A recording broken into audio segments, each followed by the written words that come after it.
And look, all right, so LSD, people have such a weird perspective of these medicines, especially LSD. They think you're gonna be all fucked up. Because they call it acid. When you say the name acid, it just that's part of the name. It's lysergic acid, right? Yeah. But most of our body is acid and chemicals. You know what I'm saying? It's just a word. So what it does is it makes parts of your brain communicate to other parts that it don't usually communicate with.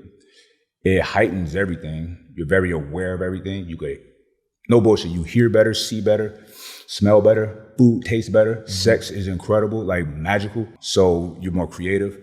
There's even like, all right, so Steve Jobs, if you read his biography, he talks heavily about all of the LSD he did. That's where a lot of his ideas came from. A lot of scientists, physicists, and whatnot will have issues or problems, equations they can't figure out for months. Lock themselves in a room for 30 minutes on acid, and they've got it. You know what I'm saying? The first time I took it, now, I was slow to the party with anything, right? Taking anything, right? So 2020, my first time doing it. But I did like a year worth of research before that, right? And I had a very good grasp and understanding of it. So when I took it the first time, I dove right in and took a hit, not half, I took a whole hit. And it was just a beautiful experience, and it made me pissed at the government. I'm like, y'all are such fucking liars. You know what I'm saying? Schedule 1. No therapeutic or medicinal benefits, highly addictive, none of which is true. You feel me?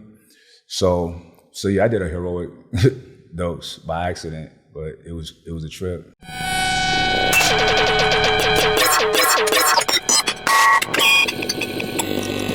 Welcome to the Rich and Unemployed podcast. I'm your host, Johnson Dubuton, aka Finesse. Brian did this in a while. Before we get started, make sure you guys check out the Patreon, Patreon/RichAndUnemployed. The merch, www.richandunemployed.net. Bro, listen, I ain't did an interview in like a month. I've been preparing for Invest Fest, bro. So yeah. We got a very, very special guest in the building, bro. We were supposed to link a while ago, man, but it finally happened. He in Atlanta, and it's only right that he come and bless the show, man. Go ahead and introduce yourself, brother. First and foremost, thank you, my brother, and salute. Yeah, for sure. I love the movement. I love what you're doing. Thank you. Yeah, I'm Mike Rashid. For those who don't know, Mike Rashid King, to be exact. Originally from Brooklyn, New York. I live on the West Coast now, in California, and just out here to chop it up with my brother. Word, I didn't know you was from Brooklyn. I did not know that. Yeah. First, are you rich and unemployed? Yes. Wealthy. Wealthy? Yeah. How did you become wealthy and unemployed? To keep it 100, I've always been wealthy. When I was a kid, I was a rich kid. How so? My mother was married to the biggest drug dealer in New York. Word. Yeah. But it came to a point when that came to a stop, though. You know what I mean? Because, like my father always said, like, the outcome of doing crime, the odds are not good to get out like alive or not in jail. You know what I mean? So anyway, her husband got killed. So then it was a wrap. We was poor, right? Well, under the condition of poverty, but I've never been poor. And then fast forward, growing up as a young man, I was a boxer, but I stopped at a young age because I wanted to make money and I wanted to experience life. Because as a boxer, you don't really have a life. It's a very lonely, solitary sport. Yeah. It's worth it though, it pays off, but I really didn't have the discipline or the support, to be honest, to keep going. I was close to like really like getting there, but started making money. Like I have family, excuse me. Making money how?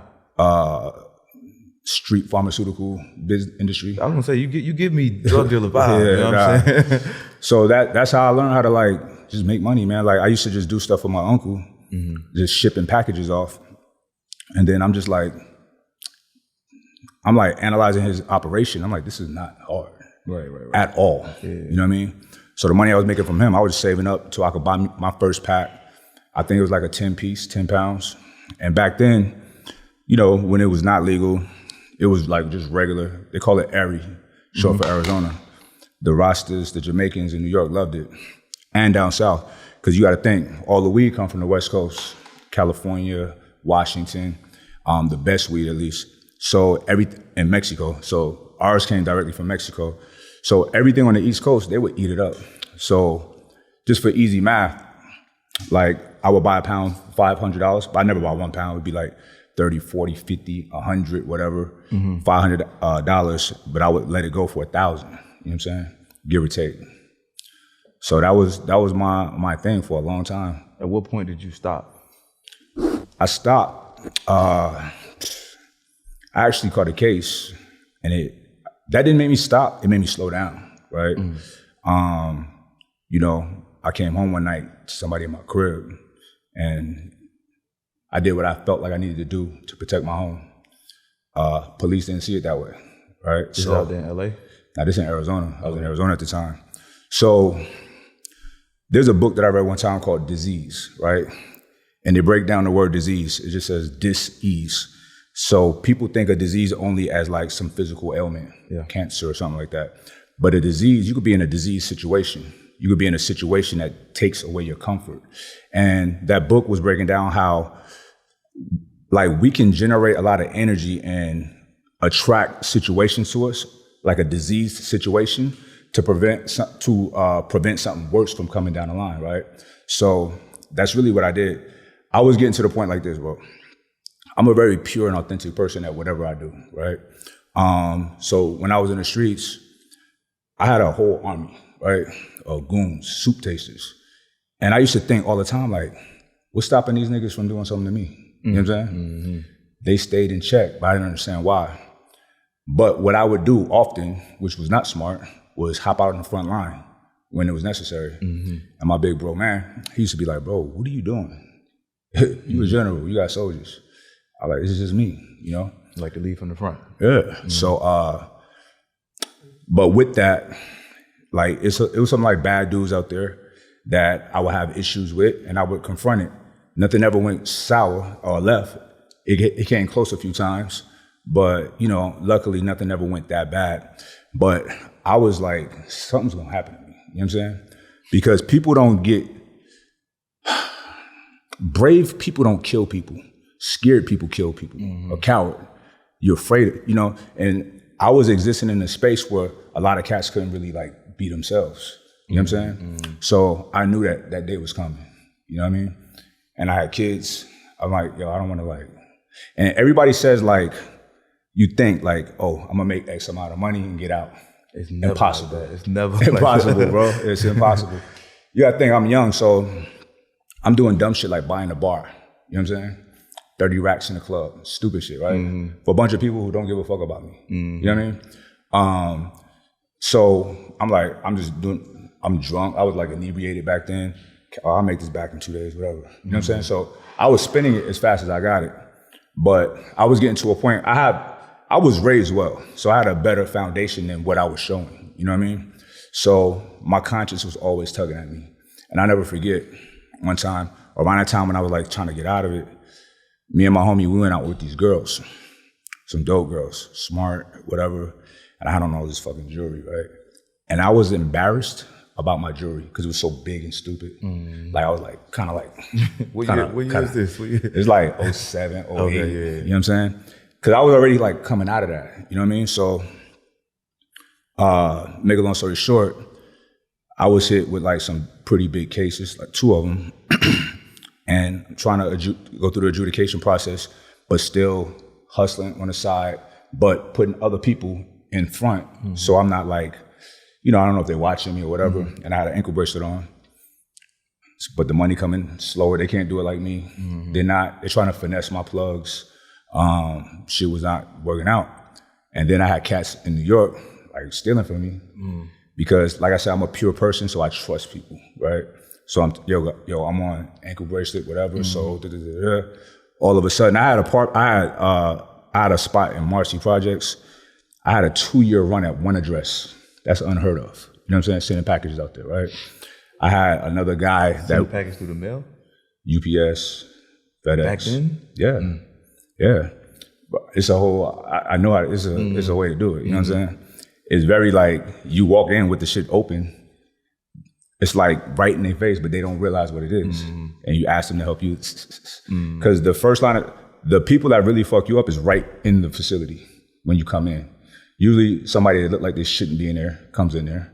Like niggas be doing shit stupid. You know what I'm saying? I never move like that. But anyway, So cat out there, like what they would do when they're finessing people is like, say a package came with just phone books in it. Because you got multiple lines that it has to go through, right? The people right at the FedEx facility or UPS, and then people that work in moving the shit around, right? They hip to the game, so they'll stick shit through the box. If it come out with like some green on it, they know it's some weed in there, whatever. So if they do, they're not gonna snitch on you. They're gonna take it, right? Put something heavy in there, usually phone books, and let it go. So that never happened to me, but I knew that was a thing. So all of a sudden, while I'm in my situation, cats are like, yeah, phone books. I'm like, all right. I go back in, same thing. I'll tell you about how I resolved that off camera. For sure. but make a long story short, that shit forced me out. You know what I'm saying? And then they was going really hard on me, right? Because I had a homie that also had a case at the same time, a Mexican dude, right? Major. And me and him didn't hustle together. We were just homies and we hung out, we partied together, right? I didn't know what he did, he didn't know what I did.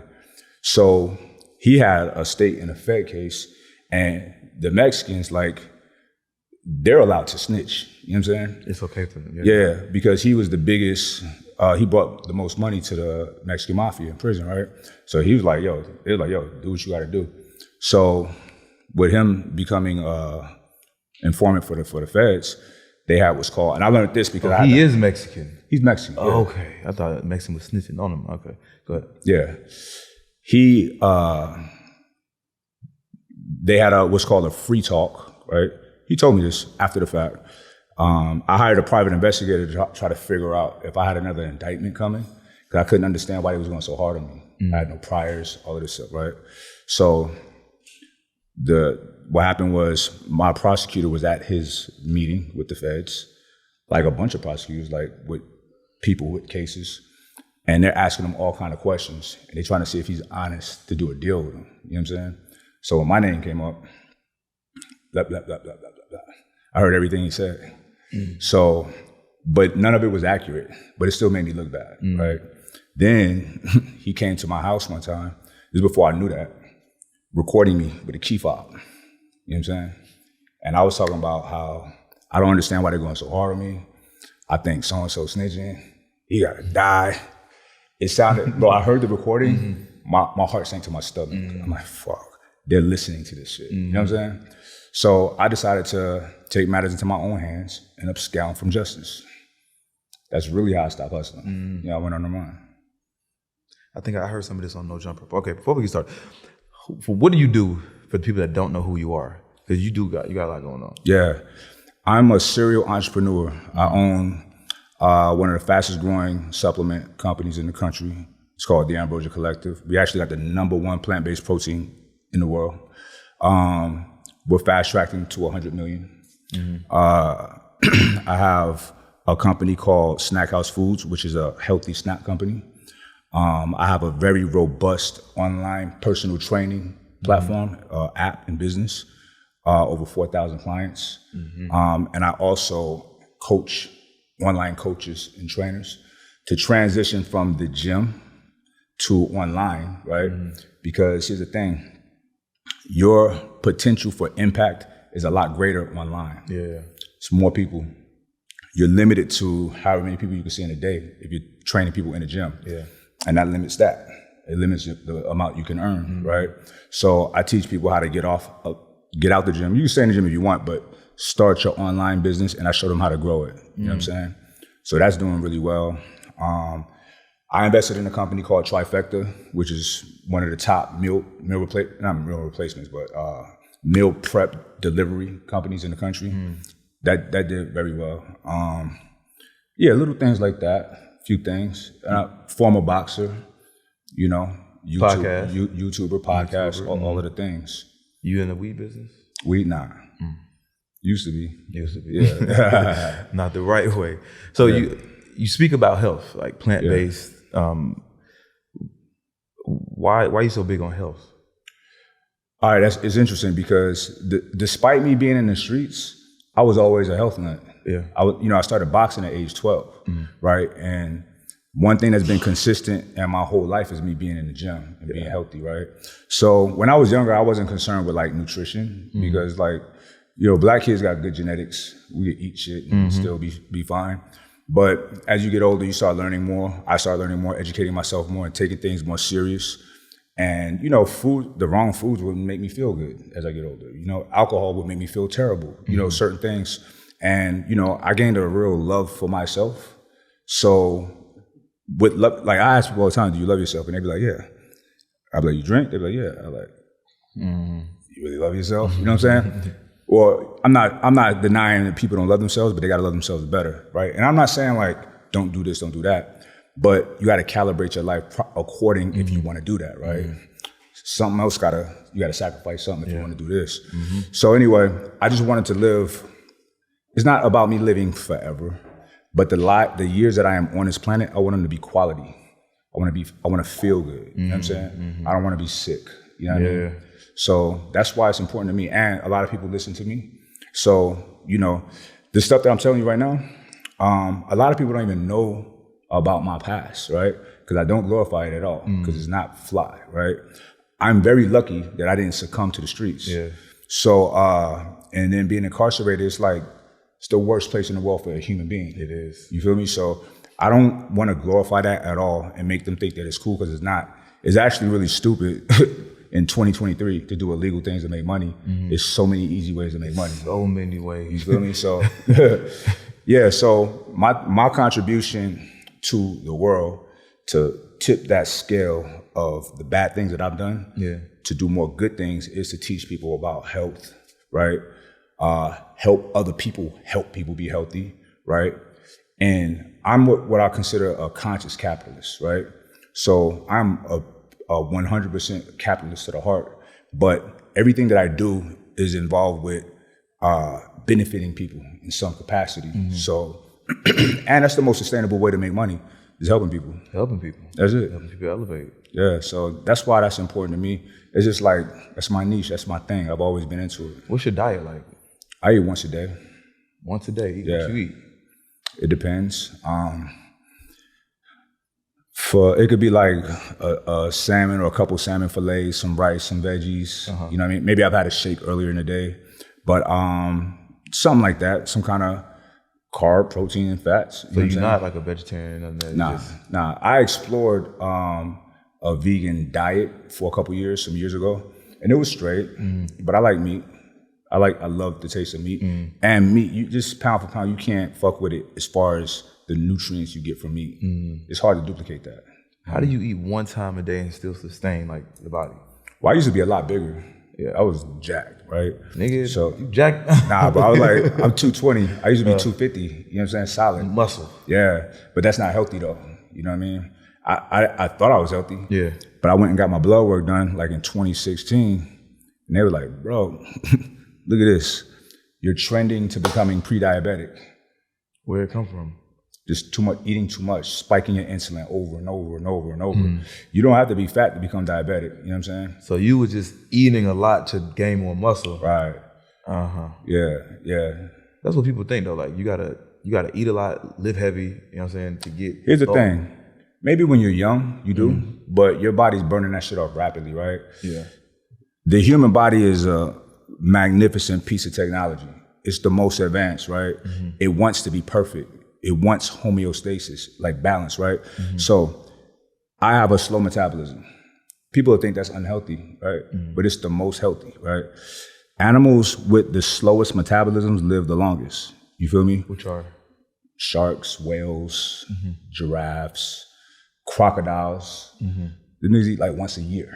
You feel me? Cool. What? Crocodiles. A crocodile, somebody can Google it, maybe a couple times a year. But their digestion is extremely slow. Okay. When a crocodile eats something, he's chilling for a long time, right? So with me, anybody can change their metabolism based on how they eat and their exercise, right? So when you're eating a lot and you're busy, you have a fast metabolism. Yeah. You're burning it off, you're gonna need it. If you eat like how I eat, like once a day, what happens is, in the beginning, you're hungry, you're used to eating often, but then your body starts slowing down that digestion to like let it last. So what happens is this, people don't realize this, your body becomes more efficient at what's called protein synthesis.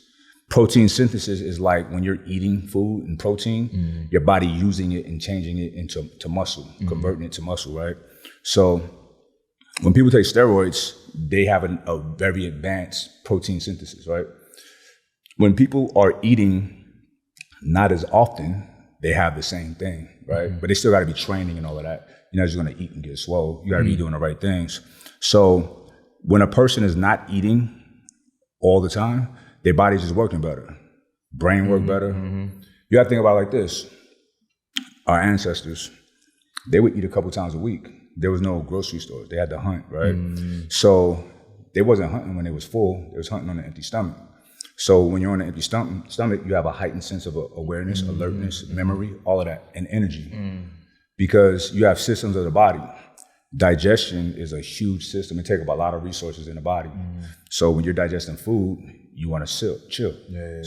There's no full mindset. It's a hungry mindset. You know what I'm saying? Yeah, that's for a reason. Oh, goddamn. Yeah. Well, right now, bro, I'm juicing, bro. I'm on this juice wave right now, bro. Okay. I juiced for like 14 days, bro. I'm on a watermelon fast. Nothing solid? It was nothing solid. Well, like an avocado or cucumber, some shit. Just when I really got hungry and I got done lifting weights and some shit. Yeah.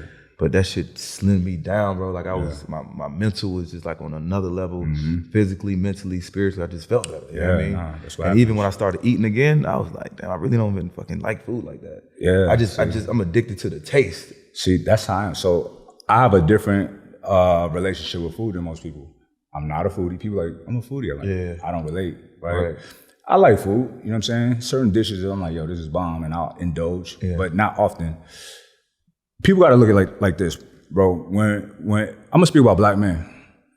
When a black man hit around 42 to like 50, he's at high risk for a heart attack, and he shouldn't be. That's young, right? But that's just what the numbers show. That's what the data shows, because most people are just normal, right? When I say normal, that's like eating 3 times a day-ish, sometimes more. Alcohol, cigarettes, maybe, high stress, don't sleep good, don't exercise. So when you're eating all the time without like doing all the exercise, burning that shit off, your arteries are getting clogged with calcium, right, and plaque. And what that does is it restricts your vessels to where you ain't getting that blood and oxygen from and to the heart. You know what I'm saying? And then that's how people have heart attacks and die. I have a couple of homies that died in their like 40s, right? They wasn't necessarily, they were overweight. They be like swole and a little chunky, you know what I'm saying? Or whatever. But it's a thing, and it's 100% reversible or avoidable, but it's the way that people eat. People are addicted to food. Food is just a means to an end, right? You have your car, you put gasoline in your car, it uses that for energy to drive. The more drives, that shit goes away, you gotta fill it back up. Same thing with us. But a car, it's a mechanical structure, the gas can, right? So you put the gas in it, it's not gonna overflow. There's a little bit will come out, you're wasting it, so you put it up. With us, we're malleable, our body, so it stretches.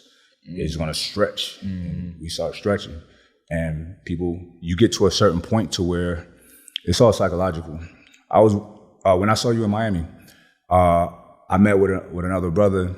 He was obese, right? And we chopping it up on some business shit. I was like, how'd you get like this? You know what I'm saying? Like, fuck all of that. Cause like, look, bro, when you ain't healthy, money means nothing. Yeah. When you in pain, when your gout is whooping your ass, your money does nothing for you. You know what I'm saying? So, and I tell people like this too, you're an asshole if you let yourself get to that point and your family's stressed out, having to get you to and from the hospital because you can't stop eating. You know what I'm saying? It's very selfish. But anyway, I asked him, like, how you go that far? Because if I eat too much, I'm like miserable, right? And he was like, I just didn't care because nobody else cared. Like, I grew up around all fat people. You know what I'm saying? Yeah. And I see that because I got family in the South, and like where they at, it's like everybody fat, and it's cool. Everybody, you know what I mean? How are you with friends and family, or like even girls you deal with that you see like living a unhealthy lifestyle? Because like with me, I feel like I'd be too hard on motherfuckers. Like, yo, like why you eating like that? Or like, damn, why the fuck you drink so much? Especially like women. Like women are just alcoholics. Yeah. Like I gotta say something. If I don't say something, I feel like I don't. You know what I'm saying? I'm a bad friend. Like how do you like navigate like not being so fucking like an asshole to people? I'm an asshole. As T, like T used to, bro. He used to be like, we'll be when I got the spot in Miami. We in Miami, Cuban spots. He'll be pouring his coffee and then he'll pour sugar. I'm like, what are you doing? Like, and he'd be like, you'd be pissed, like, bro, like I'm a grown man, bro. Like, so I would stay on him, and then I backed off. I planted those seeds, and then slowly but surely he started like, you know what I'm saying? You know, but I gotta, like, if I care about you, I'm gonna say something. You gotta say something. I'm gonna say something. If you don't want me to care, I ain't gonna say shit. But I shouldn't be around you. You know what I'm saying? Right. So I live by the motto, still shopping still. And I tell everybody in my circle, if I'm fucking up and I don't see it and y'all don't tell me, fuck y'all. You don't care about me. You know what I'm saying? Yeah. You don't need no yes man around you. Yeah, so I'm on everybody, bro. Cause it's like, even like this, like, say we go party. I don't party often, but when we go hard, right? It'd be 5 in the morning getting in it. I still get up early and go to the gym. Hey, fire that shit up, man. I want to smell the weed. I can't smoke it. Oh, you smoked it? Ain't no way. All right, go ahead. What's that? Yeah, nah. So if I party, I'm up early. That's my rule. Up early, gonna sweat that shit off. You know what I'm saying? Because I'll drink. I'll go hard. I'll, you know, do all the things. It's all about moderation, though. You can't go hard every fucking day. Nah. The way I go hard, it's not sustainable. You know what I'm saying? Yeah. Look, you go hard. I go hard, bro. Yeah. Motherfuckers like, yo. I'm like, you good? I like to test people too, see how sturdy they are. You know what I'm saying? Yeah. I like motherfuckers that can do all the things and still got their lives together. Got you. You know what I'm saying? You smoke weed? Nah, I don't smoke weed. But you do psychedelics. I do psychedelics. I seen that. And I don't microdose. I macrodose. Macro. What is a macro? Just a lot. Just I want to feel that shit. What do I? So what's the most you ever took at one time? I did a heroic dose, a heroic journey on LSD. It's like a 4 grams. Bruh, I did liquid, pure. So the liquid you're supposed to like mix it to dilute it. I'm not that precise, and I'm like I can figure this shit out. So I figured out how to get like a hit from the liquid, right? So this one day, this man was with me right here. We was headed to my gym to film some content with one of my homies, another boxer. And I fucked up. I was like, oh shit. I did it, I didn't feel it. And I'm moving fast because it's like a busy day. And look, all right, so LSD, people have such a weird perspective of these medicines, especially LSD. They think you're gonna be all fucked up. Because they call it acid. When you say the name acid, it just that's part of the name. It's lysergic acid, right? Yeah. But most of our body is acid and chemicals. You know what I'm saying? It's just a word. So what it does is it makes parts of your brain communicate to other parts that it don't usually communicate with. It heightens everything. You're very aware of everything. You get, no bullshit, you hear better, see better, smell better, food tastes better, sex is incredible, like magical. Every time I've had sex on that, it's like, is this normal? You know what I'm saying? It's like, for real, spiritual. You feel me? Are both y'all taking it? Me or both. I rarely ever take it by myself. So yeah. But yeah, it's like next level. So you're more creative. So I took it like to film some fire shit at the gym, right? On a workout. There's fighters that take it in training, in sparring, and they feel like they're in a matrix, whooping ass. Yo, listen, I had this hypothesis, right? I think that back in the day when they used to go to war, they used to take mushrooms. Yeah, they did all of the things. Okay, because they did. This is a fact. This is proven. They did. To go in there with that type of rage, like it's like you got to be a whole other fucking. But you don't. The rage works against you though in combat. You gotta be calm and calculated, right? There's even like, all right, so Steve Jobs. If you read his biography, he talks heavily about all of the LSD he did. That's where a lot of his ideas came from. A lot of scientists, physicists, and whatnot will have issues or problems, equations they can't figure out for months. Lock themselves in a room for 30 minutes on acid, and they've got it. You know what I'm saying? The first time I took it, now, I was slow to the party with anything, right? Taking anything, right? So 2020, my first time doing it. But I did like a year worth of research before that, right? And I had a very good grasp and understanding on it. Of it. So when I took it the first time, I dove right in and took a hit, not half. I took a whole hit, and it was just a beautiful experience, and it made me pissed at the government. I'm like, y'all are such fucking liars. You know what I'm saying? Schedule 1. No therapeutic or medicinal benefits, highly addictive, none of which is true. You feel me? So yeah, I did a heroic dose by accident, but it was a trip. I seen on one of your episodes, you made everybody take some psychedelics. I didn't make it. Oh, you didn't make it? But you did. Everybody, like, I ain't the only one. You know what I'm saying? So like people, nobody does it often. You know what I'm saying? But it's cool to do every now and then. Now, so you're the ayahuasca, right? So that's You done that? No, I haven't done that. I don't want to do that. Why not? I don't want to shit on myself. Shit on yourself? Throw up. You purge. Yeah. Oh, I ain't know that. Yeah, man. I've had my version of that with that heroic journey. Yeah. You know what I'm saying? This is what happens. So literally, technically what happens is that molecule binds to your 2A serotonin receptors, right? So you have an uptake of serotonin, like a crazy amount, right? Makes you happy. Now, what they used it for and what it was being developed for was for people with depression, anxiety, PTSD. Medication doesn't work, not responsive. They would do 2 therapeutic sessions, like one day and one day of a heroic journey with a therapist, right? And they'd be good for 6 months, no symptoms, right? That's not good for Big Pharma. Big Pharma needs you to run out of pills in 30 days so you can buy it again. You feel me? So this is why these things were banned for so long. But look, you can hide the truth for a minute, but at some point it's going to come out. So that's why these restrictions are being lifted. And I'm in the front of the line to be one of the first businesses with legitimate legal psychedelics, psilocybin business. Because that shit is legal in California. It's decriminalized. So that means no one will go to jail for it. You're not supposed to sell it though. But people selling it, like dispensaries, everybody's selling it. So, it's just a money game, man. They just want to make sure they get their piece, the government. Yours is liquid, you said? We have liquid and it'll be all of the things. Candy, gummies, chocolates, and the actual mushrooms, which I hate those. Taste, huh? It's disgusting. For real. I got to put that shit in a smoothie or something.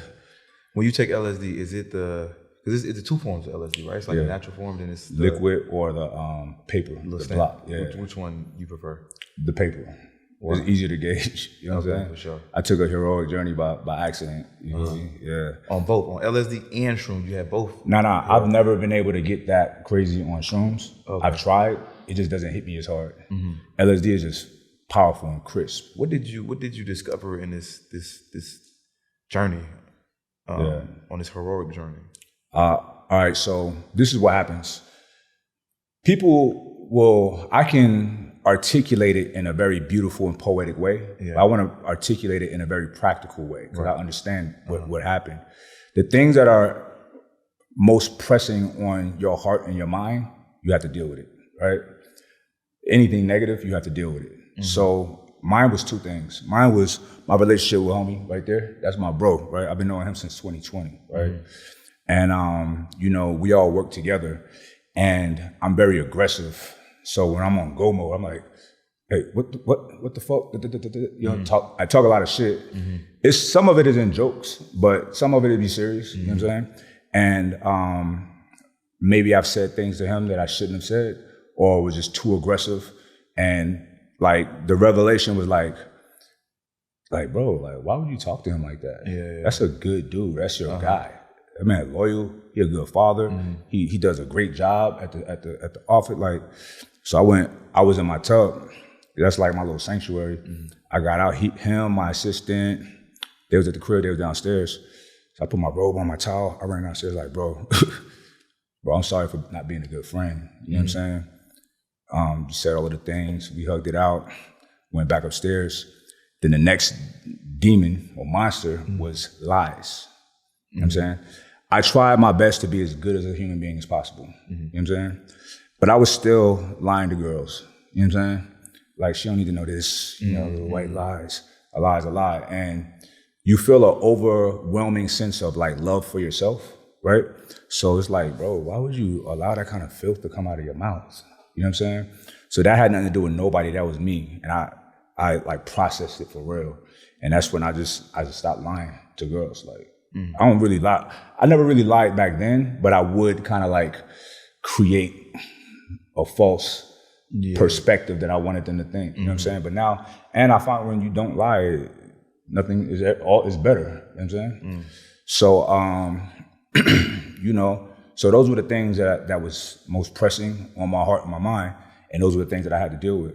They say that you see the dragon. That's how they describe it, right? The dragon is just your demons, is your inadequacies, you know, your character deficiencies, right? And if you're a person of character that wants to be a better person, you're gonna fix that shit. I can imagine somebody considering themselves a decent human being not fixing their shit on a journey like that. You know what I mean? Yeah. So that's what I experienced. I'm gonna tell you some crazy shit. So, like I said, it brings you close to your truth, right? So, I am a polygamist to the heart, right? So, but back then it was just like, I always had to smash 3 girls. So that night, so the ride is like this, right? But then it started coming down. So you're out of that therapeutic phase and back into that euphoric phase. So I'm feeling good now. So I'm on IG talking shit, listening to music, like not my normal shit. So one of the shorties that I used to hang out with was like, what are you doing? I was like, I'm in the center of the universe. You know what I'm saying? She's like, I want to come over. I said, all right, I'm bringing somebody. I said, perfect. So they come over, they coming from the strip club. They're already lit a little bit, and they pour themselves some drinks, and my crib is like, it's just a vibe in the crib. Like I got hue lights everywhere, and I control it. So it's like just a dope environment. So we chilling, we vibing. They sit on the floor, and I'm explaining everything to them. Remember, I'm on LSD, so my brain is working better. You know what I'm saying? So I'm picking up all of the communication going on between them. And one thing I don't do is fuck with somebody who's with somebody. No thanks. I don't do that. I don't even smash girls that I'm not considering bringing into my family. You know what I'm saying? So I have in the past, but it's a waste of my time. So the shorty that my girl was dope. And her friend was fire because he's new. So I'm trying to figure out who she is, what's about her. So I'm like, where was y'all at? And this one is slick, so she doesn't post or tag shit, whatever.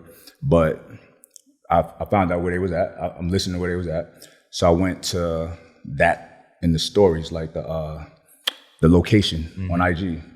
Fucking found it. Them, right?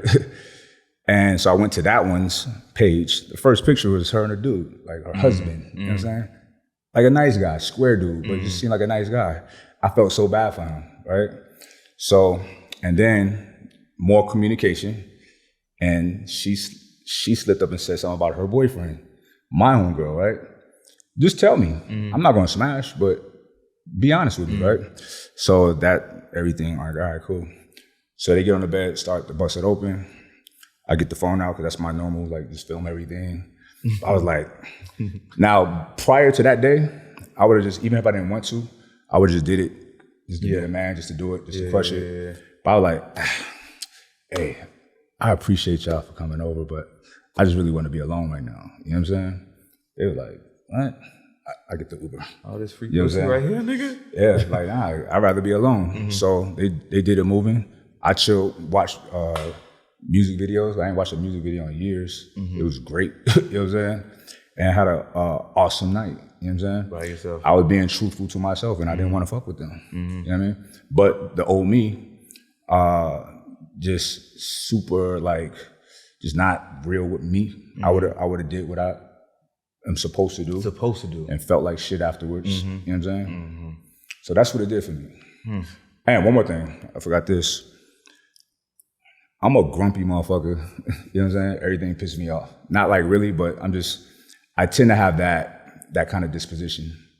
I was like just elevated and positive for like 3-4 months after that. Everybody was commenting like, yo, you so much more pleasant. You know what I'm saying? So it was a dope vibe. It was like an awakening type shit. Yeah, nah, for real. It was, I'm not gonna lie, bro, it was life-changing to an extent. You know, it was transformative. So now, like, I heard you say, like, okay, you don't even smash women that you don't even want it. It's not going to enter your family. Right. Potentially. Yeah. So one, I want to ask you, like turning down women, turning down pussy. Because as men, like we just feel like we just gotta hit everything. You know what I'm saying? Especially being who you are.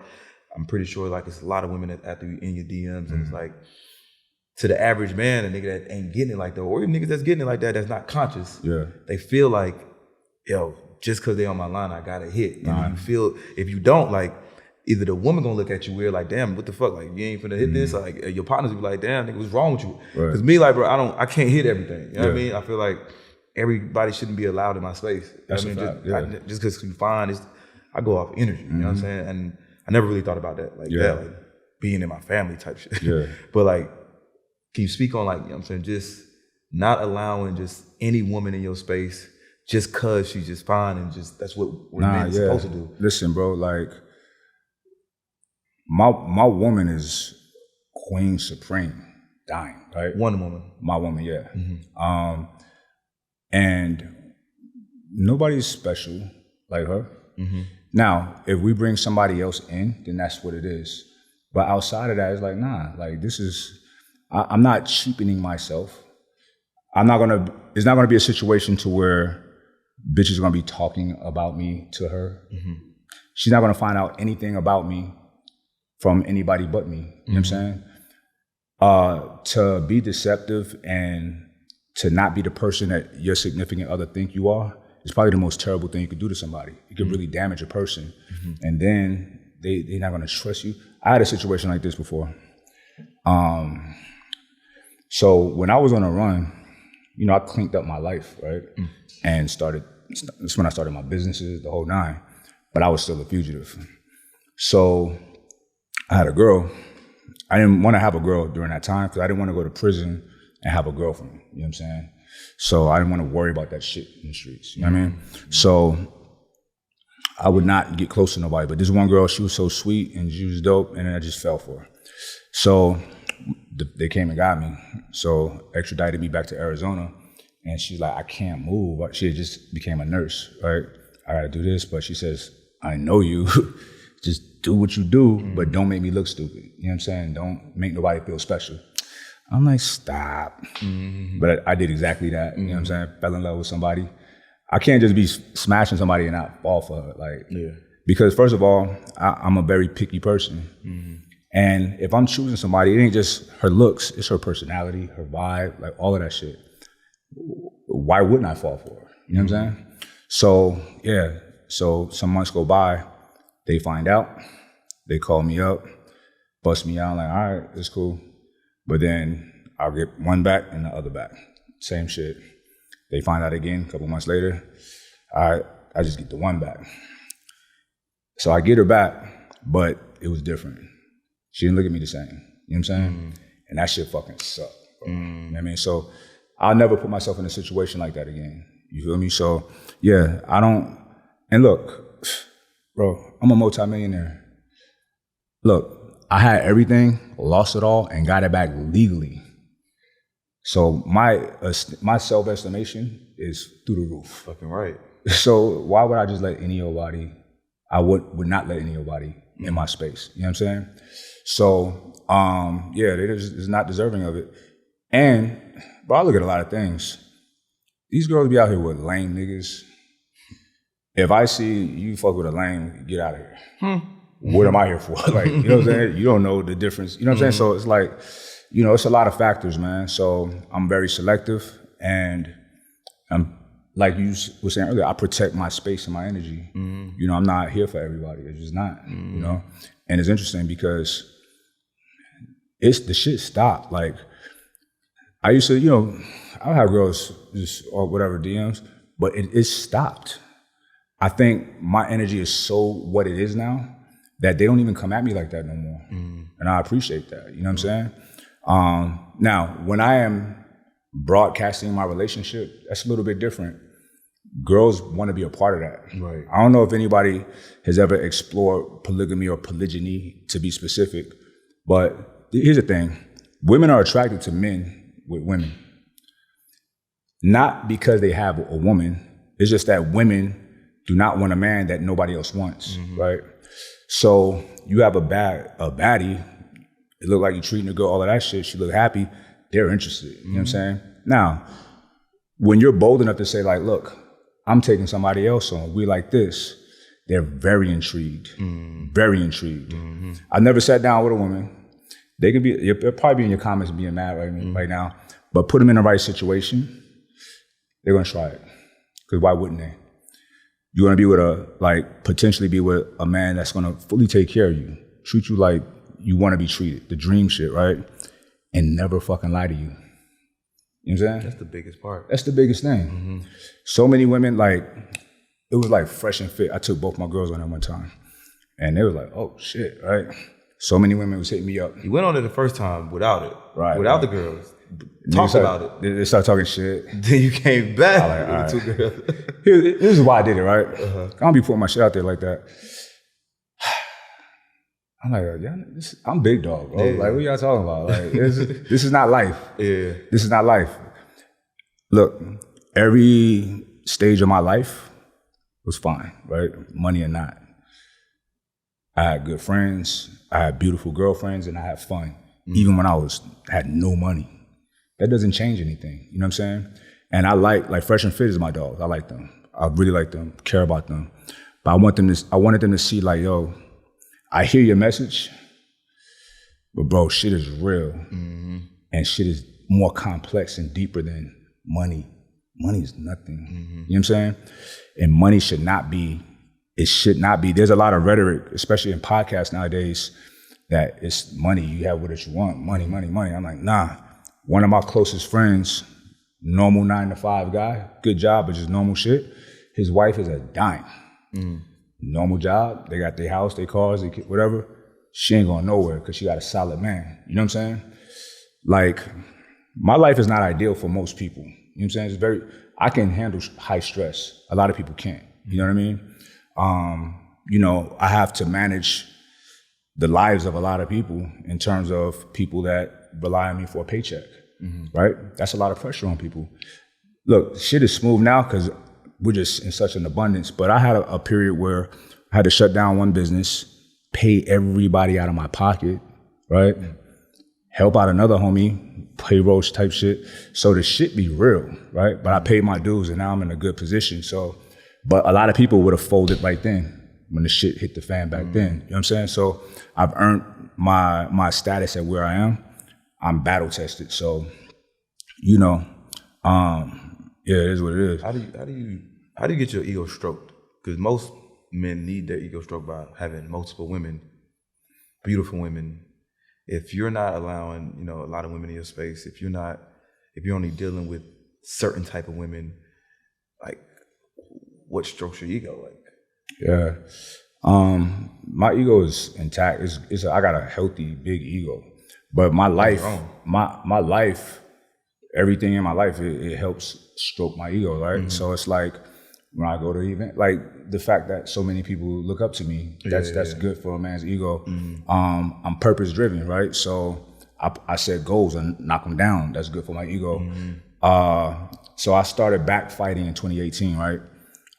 After not fighting for so many years, because I'm looking at other guys in my industry. I'm like, fuck these guys, right?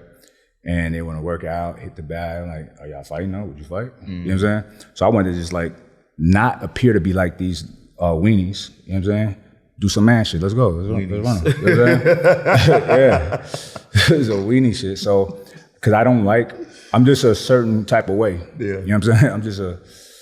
I always gotta separate myself from people. Like, nah, check this out though. I can do this though. You know what I'm saying? Like, can you fight though? Yeah. Like, how many push-ups you got? Like, I'm competitive. You know what I'm saying? So, my ego is very, very, very big. People think that regular people say shit like, oh, you gotta kill the ego. Like, nah. My ego is beneficial to a lot of people. Damn right. You feel me? Yeah. And what are you talking about? Like, who wouldn't want to be the man? You feel me? Like, who doesn't want to be the man? Who the fuck? But see, look, here's the thing, bro. This is like, we live in a world now that's ran by betas. You know what I'm saying? Betas and pussies make rules, right? And it's fine. Because that's the only way that they can thrive and survive, right? Because what's a rule? A rule ain't shit. The only real rule, universal rule, is to sustain yourself with food, have a woman to reproduce with. Be honorable. Not even that, bro. I'm telling you, hear me out.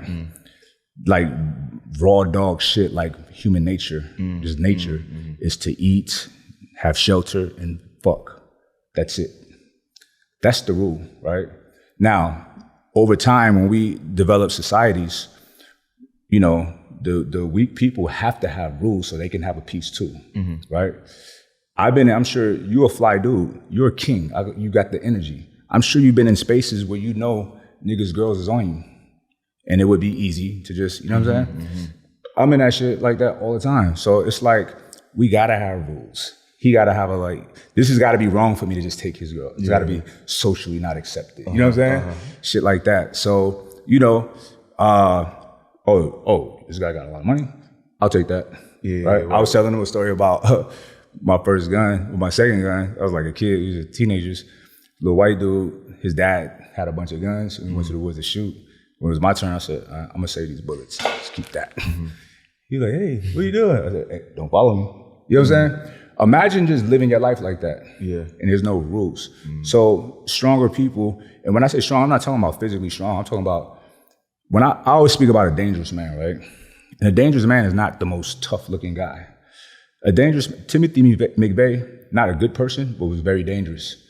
Skinny, puny, pathetic looking, right? But he was down to strap bombs to himself and blow the spot. That's dangerous. There's a lot of guys like shooting online, you know what I'm saying? Like all that shit, act like they fighters, but what are you doing? What will you do when shit hits the fan? You know what I'm saying? And then to take it a step further, dangerous is a person that's intelligent and will stand on his truth regardless of the consequences. You know what I'm saying? That's dangerous. You consider yourself dangerous? 100%. Yeah. But controlled. Yeah, for sure. 100%. I was having a conversation with a friend of mine. He's a physicist. His name's Eric Weinstein, right? Major dude, right? You know who Peter Thiel is? That was like Elon Musk's first business partner with like PayPal, billionaire. But he manages his $1 billion fund, like intelligent and gets the bag. So we was having a conversation. I'm like, yo, bro, I don't want you to ever see me. I would be embarrassed if you ever see me like how I can be. And he was like, Mike, I see how, I know I can see you for who you are. But I love you. I fuck with you because you're not an asshole. Like I feel safer around you than most people because you control the demon, the beast. You know what I'm saying? But as men, we need to be animals because there's animals out there who don't have any rules. You know what I'm saying? And if we're not capable of being as fucked up as them, then we're victims. You know what I'm saying? I be telling dudes all the time, bro, like, you know, get you a strap, like learn how to fight, do something. You got a girlfriend, you got kids. They should feel safe. You know what I'm saying? All the time. So even if like higher security, something like just, but I feel like men should be able to handle themselves to some degree. You know what I'm saying? And do difficult shit every day. You know, so that's like, so when in terms of dangerous, like, yeah, that's, I have to be dangerous. Like, because death to me is not what it is to most people, right? It's not that bad to me, right? I learned at a very young age that life ain't shit. It can go like that, right? I learned at an early age that people get killed all the time and the killers don't go to jail. You know what I'm saying? We was kids, bro. It'd be cats will kill one of our friends and be out trying to play basketball with us next week, and we all scared and shit. Like, damn, did somebody get this motherfucker? You know what I'm saying? So, you know, so I will not walk this earth. Anything can happen, but I'll mitigate as much as I can. You know what I'm saying? I feel like all men should. That's a fact. Know how to fight. Learn how to use a weapon, but what need to come with that is emotional intelligence. Correct. Because you can have this power, you know what I'm saying? Like if you're a boxer and you got all the strength, you know how to beat the shit out of a nigga. But if you ain't got that emotional intelligence, you're going to use that the wrong way and end up killing a nigga and going to jail or having a weapon. And it's pointless. And niggas will get guns just to have them, bro. Don't know how to use them for real. Never really shot a gun. But so you so trigger happy. You ready to, when anything that happens, you ready to pull your gun out. You know what I'm saying? You might see niggas like, first, you know what I'm saying? They go grab their clutch. You supposed to grab that gun when it's time. You know what I mean? And some niggas, a lot of men, they crash out real early because they they don't have emotional intelligence, but some shit happened and they just tick off and they were just ready. You know what I'm saying? And that's the thing. It's the emotional intelligence. It's emotional intelligence, emotional resilience, and self-awareness. Yeah. And understanding consequences. You know what I'm saying? It's like, look, I remember like one time I'm locked up. I'm a rap fanatic, right? But this one time I'm like, man, fuck Jeezy, fuck Tupac. I'm like, this shit got me in here. You know what I'm saying? And it sucked. And it's not really fuck them. That's just how I was upset and trying to blame somebody. But people don't really ever experience any consequences. So they'll crash out later in life and be all bad. You know what I'm saying? In business, this is interesting. I find that when I did business in the streets, people were more honorable than me doing square business. Because in square business, you're dealing with squares who've never been in the streets. So the idea that there could be some physical repercussions for them doing fuckery, that reality ain't there. And they think that it stops by threatening you with the cops or lawsuit. They're like, bro, a lawsuit? A piece of paper? You think that's gonna stop me, my nigga? Like, what are you talking about? You know what I'm saying? You know how many times people say, is that a threat? Yeah. I'd be like, yes. Go tell, yes. Because it ain't what they think it is. You go tell. You think something's gonna happen, nothing's gonna happen. You know what I'm saying? So, but that's the thing. When you're battle tested, you've been through all the shit, you know what you can do. You know what I'm saying? These people don't know that. Now, here's the thing, bro. As I get older, you know, I have like my sons with me every day. Like, that's my guy, and I want him to be a Renaissance man, an honorable person. So he knows about my background and my past, but he knows that I've transformed out of that. And, you know, I'm a lucky person that I didn't get fucked up along the way. So he's too smart. Like, I'm so fortunate to have a son that's so smart. He moves so precise and so well, you know what I mean? And he's a real dude too. Like, he didn't grow up. You remember Drake had a song, or something light skin, and Drake said, light skin, but I'm still a dark nigga. Elijah's like, you heard that shit, like, you know what I'm saying? Like, but he is though, you know what I'm saying? He got the spirit of a real one, right? Funny story. He got in a fight last year, right? How old is he? He's 17. Oh, damn. Yeah. 17. He got in a fight last night, and one of his friends recorded it. I didn't want to look at it. But it took me 6 months to look at it, right? When I looked at it, I smiled, because it was a grown man fucking with him. He was not being aggressive. Man touched him. He's like, hey, don't touch me. About to touch him again.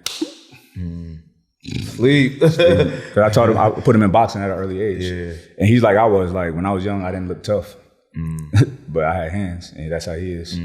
So it's a grown, like, what is a grown man fucking with some kids for? You know what I'm saying? He got that was justice right there. But yeah, that's what we have to. I feel another thing about knowing how to fight and handle yourself. You're not quick to jump into no shit. Hell no. Because you know niggas it ain't a look. It's not a look. The look can help against people who don't know what's up, but I know you can't look at somebody and tell. Hell no. You know what I'm saying? You could tell about movements and the way a nigga talk a little bit. You could kind of like gauge a nigga. Yeah, but that tough look ain't it. You've been incarcerated, right? Yeah. I'm sure you've seen some scary looking niggas getting knocked the fuck out. I seen it all. So I don't go by any of that no more. Like, and this happened to me early because people used to try to bully me when I was younger, right? And I unleashed hell on these niggas, right? And it was out of fear. I feared getting fucked up, so I went hard. You know what I'm saying? So nobody fucked with me. So it would be like, and this is what I learned. I'm like, damn, these bullies, these scary looking niggas, they have no idea how to fight because they intimidate people with their presence and they never have to fight, right? I always got to fight. The homies are skinny, like we always fought, right? So we know how to fight. So that's real shit. So I remember being locked up. I'm like, nigga, what? Excuse me? Yeah. Let's run it. You know what I'm saying? Trying to take my shoes. Like, what? Let's go. Are you locked up? Yeah. The first time I was like, let's go. Like, let's go. I was like 18. Yeah. So, you know what I'm saying? I didn't look like how I look now. Now it was never, like my last time was like nothing. You know what I'm saying? But I also don't put out that energy no more. I did back then. Right. Yeah. Now you have high level conversations with like, bro, like you done had some great conversations with Billy Carson, 19 Keys, a few guys, bro, and your conscious level is not of the average human. Like the way that you see the universe, like I've seen you talk about like mathematics, and like but the average nigga is not talking about that. Right. Where did you get this information from? Like when did you start tapping into that? Bro, it's the right combination of things. I first and foremost, being born in Brooklyn, New York, right? Brooklyn, when I was growing up, the 80s and 90s was like a third world country. You know what I'm saying? It was bad. It was very violent. We had the highest murder rate, and we're not even a city. You know what I'm saying? It would be us and DC back and forth, right? Chicago wasn't even in the picture back then, right? This was like the New York City crime wave. This is when Rudy Giuliani is interesting. He just got indicted today with the law that he implemented on the mafia and us with the RICO. But this is when he was handing out RICOs like he did to my father. So it was just bad, bro. So me being able to, but I had an interesting situation. My mother's a G, you know what I'm saying? My father was a solid stand-up dude, but he was gone. He was in college, you know what I'm saying? And so I was around my mother and her husband, who's, you know, a boss. So my mother, despite me being amongst that chaos, she kept me protected. You feel me? So I've seen a lot of shit as a young kid, like that I should not have seen, but it never damaged me. It just gave me more intellect and perspective and made me more cautious, right? I play chess. Bro, I have an obsession with chess. Yeah, I be on my phone, like, nonstop. Yeah. I be in a meeting, and I be like, acting like I'm doing some important shit. Playing chess, working on chess. Yeah. It's just, that, and my brain works like that. And my father got me in chess at a young age, and then boxing is chess. So my brain works in a certain way. Now, another thing about Brooklyn, it's like, we call it the planet, right? Because it's like culture, like a motherfucker. Like, you gotta think, you live in a place where you have Chinese, you have Africans, you have all of these different cultures in their purest form. Not like the watered down version, it's like pure, right? So you had that. You had little kids whose imagination was never stifled. We always had like a fertile imagination. We go outside, no cell phones, no tablets, no nothing, and we just go on adventures. You know what I'm saying?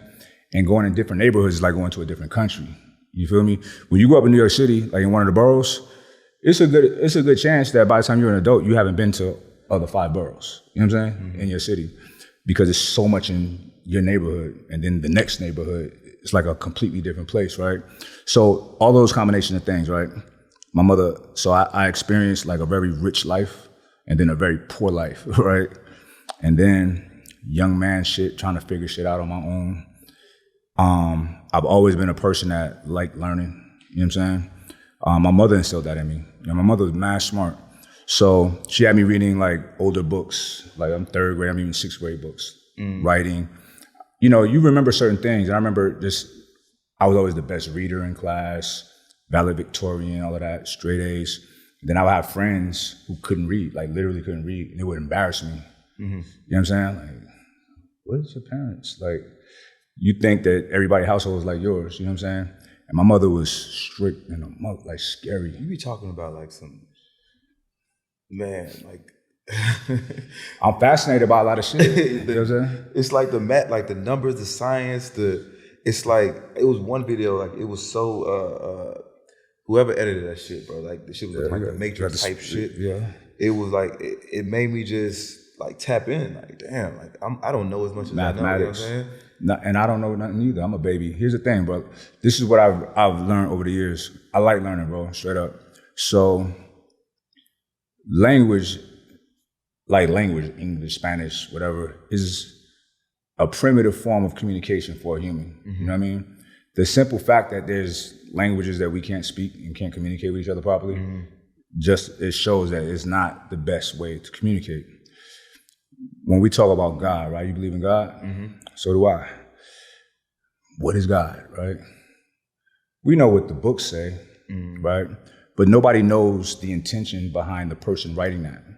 Nobody knows the allegory they were trying to come up with. Nobody even knows the original translation from in which we derive our text from. I sit with these books and these words, and I look at like the etymology of Adam, Adam and Eve, Adam, Hebrew, Aramaic. It's not a name, it means dirt.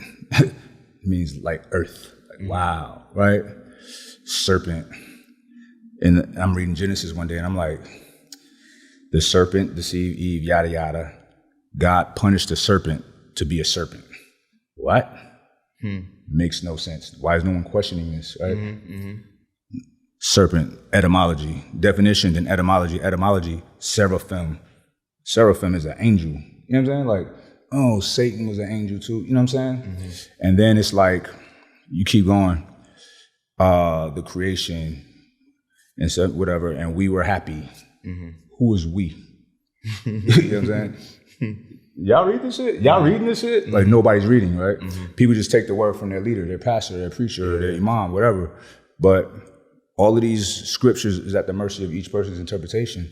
To me, that's fine. All right, so look, my last time dealing with the law, had an excellent attorney, but there was a huge possibility, the fact that I went on a run, that they was gonna go hard on me and put me away for 15 to 20 years.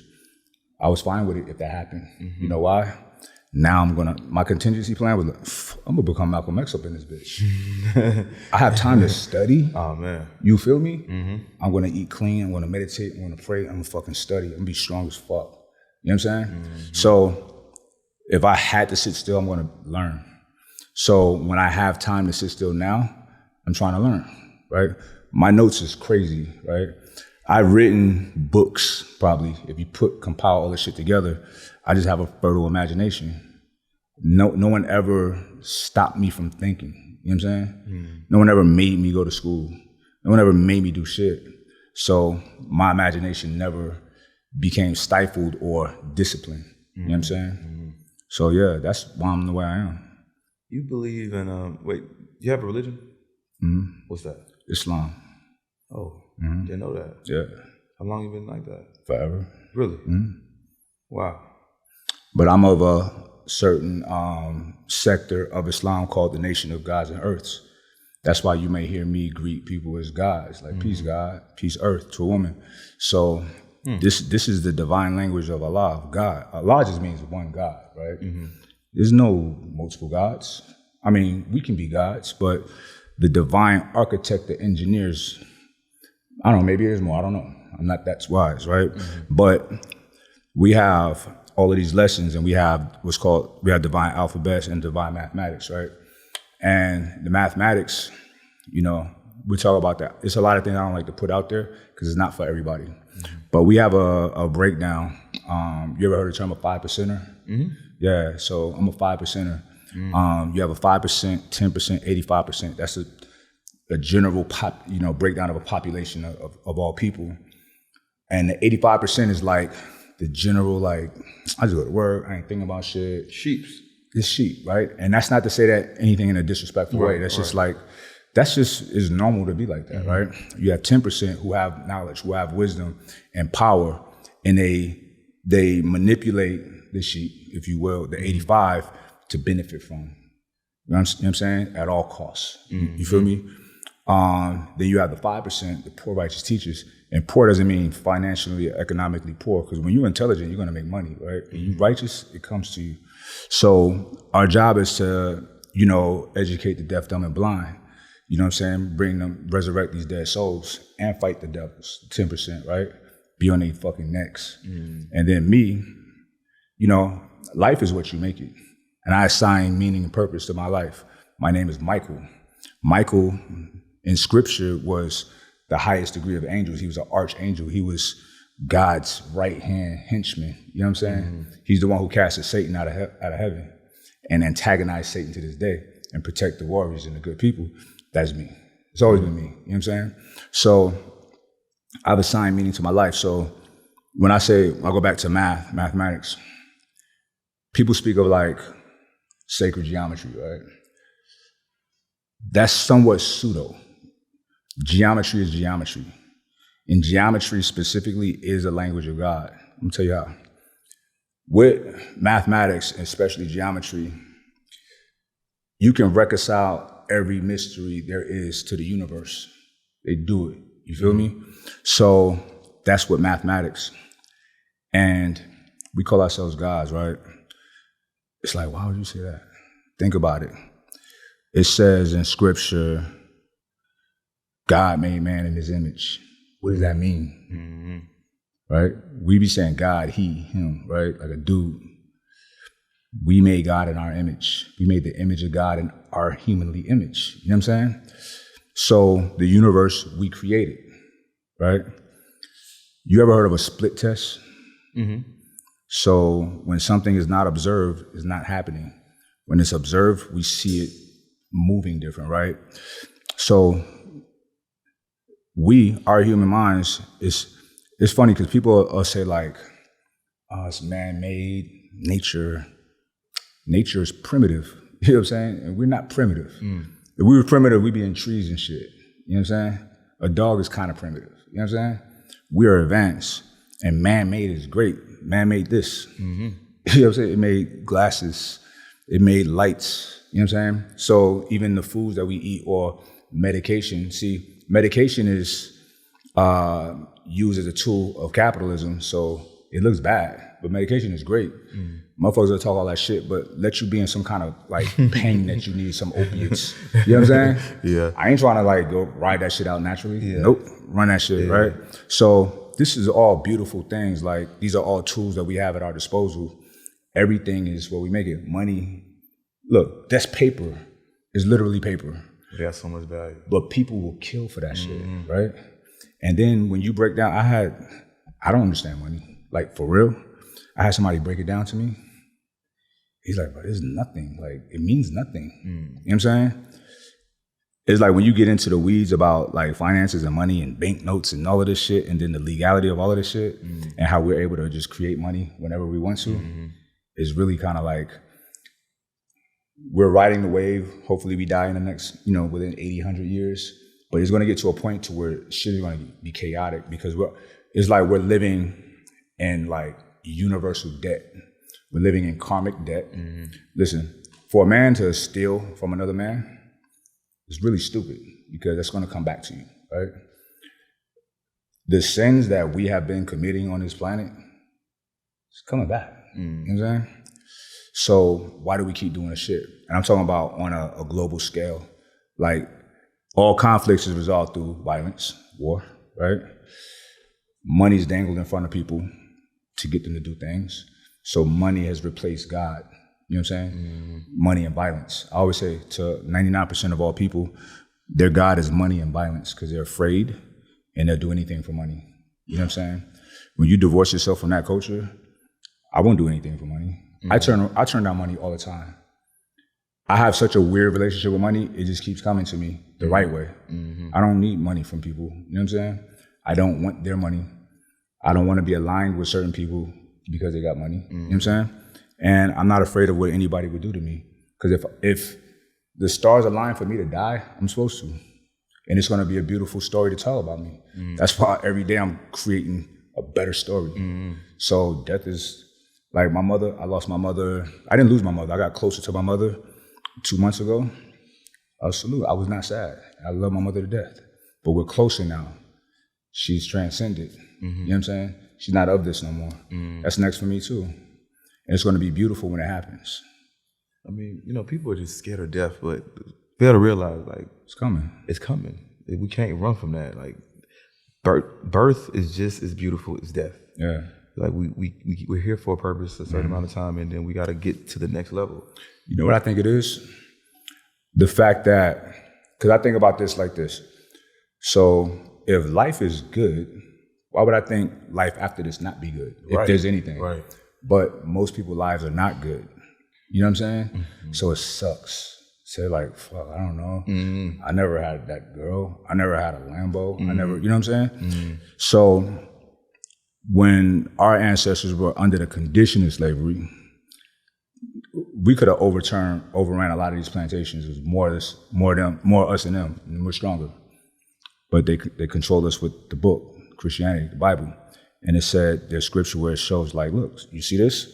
You honor your master to do all of this shit. You're going to go to heaven when this is over. You're good. And they believed it. That's why they stayed in line. You know what I'm saying? Can you imagine having that as your mindset? Like, that's what happens. Like, my life is gonna suck right now, but the more it sucks, I'm gonna go to heaven, right? That's how people reconcile their conditions, right? That is not on me at all. If I want heaven, I gotta create it. You know what I'm saying? I've been in hell already. That shit ain't fun. I don't want no parts of that.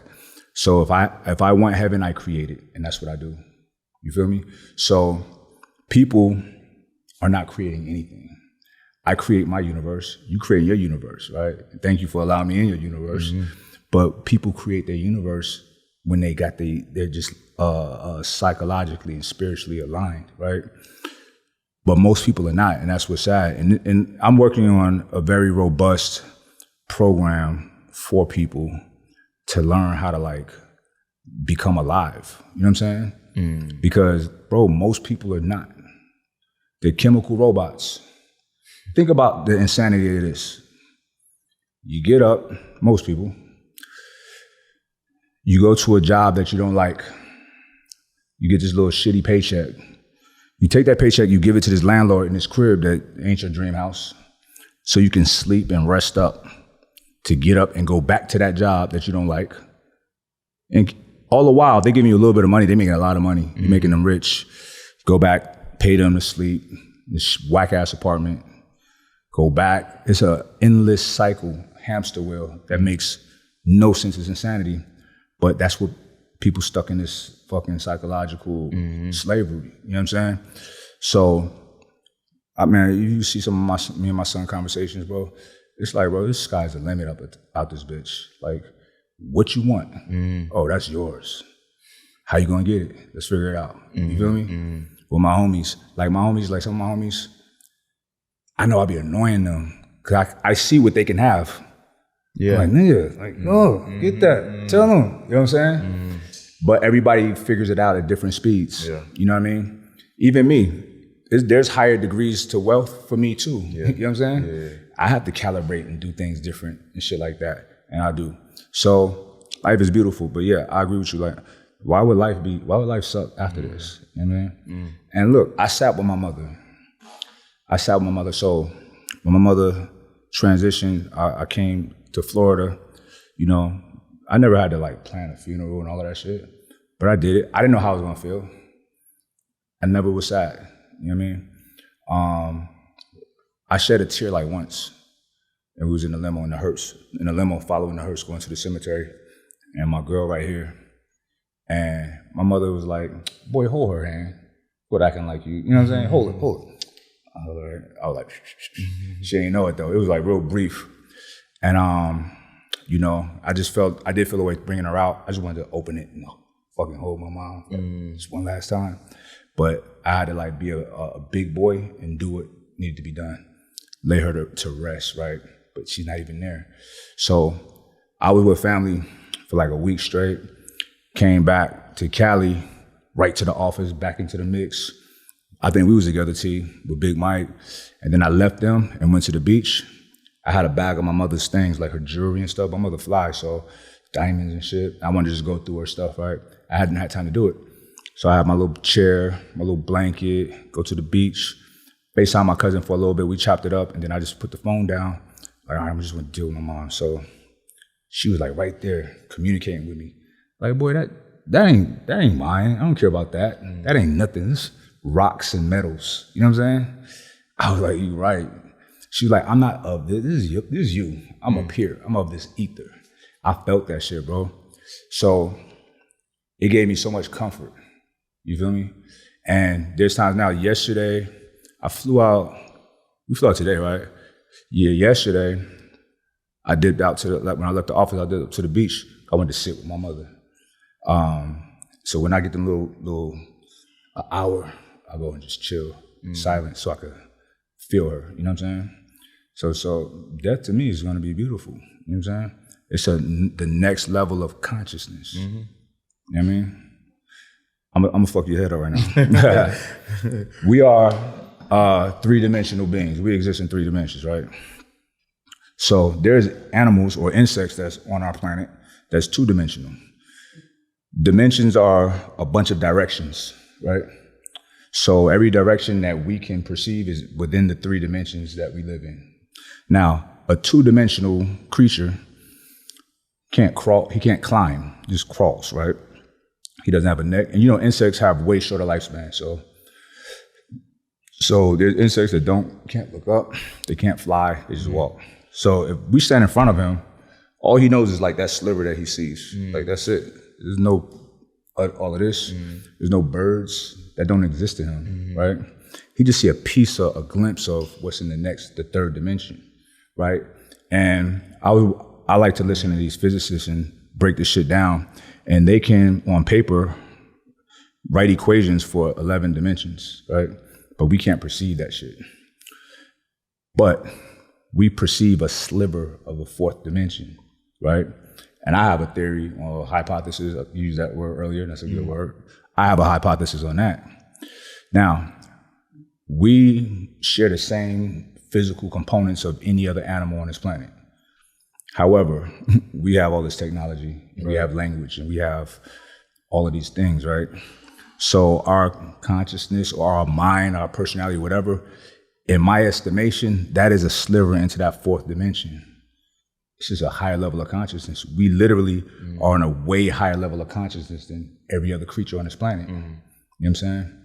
So when I sit and thought about these things, that's that sliver that we perceive. Like that insect can perceive a sliver of our foot. We're perceiving that slither of whatever that next thing is. You feel me? I get you. Yeah. It's like you can feel it. You know it's there, but you can't really. You don't know where it's at. You can't really describe it. Because think about it, bro. Like, how can we reconcile? Like, through science, they can tell you about a cell, the cell membrane, a sperm, an egg, it coming together, and then life. They can't articulate a personality, a consciousness. You know what I'm saying? No, keep going. Yeah, no, that's it. But look, when you're exposed to these kind of things, I mean, how could you not dive into it and learn more and just sit with it more? It's like I feel a lot of things, and I can't really explain it or articulate it. Like I was sitting there having a conversation with a friend of mine, and we were just talking about like just the universe and like manifesting, and it's like you can't really feel, man, like you can do it, but how you can't really describe it or like put it in words of like how it really happens. It's like, okay, you put a thought out there and it happens. And I got a question for you. What is or have you created a purpose for your life yet? And it's okay if you haven't. I'm just curious if you have.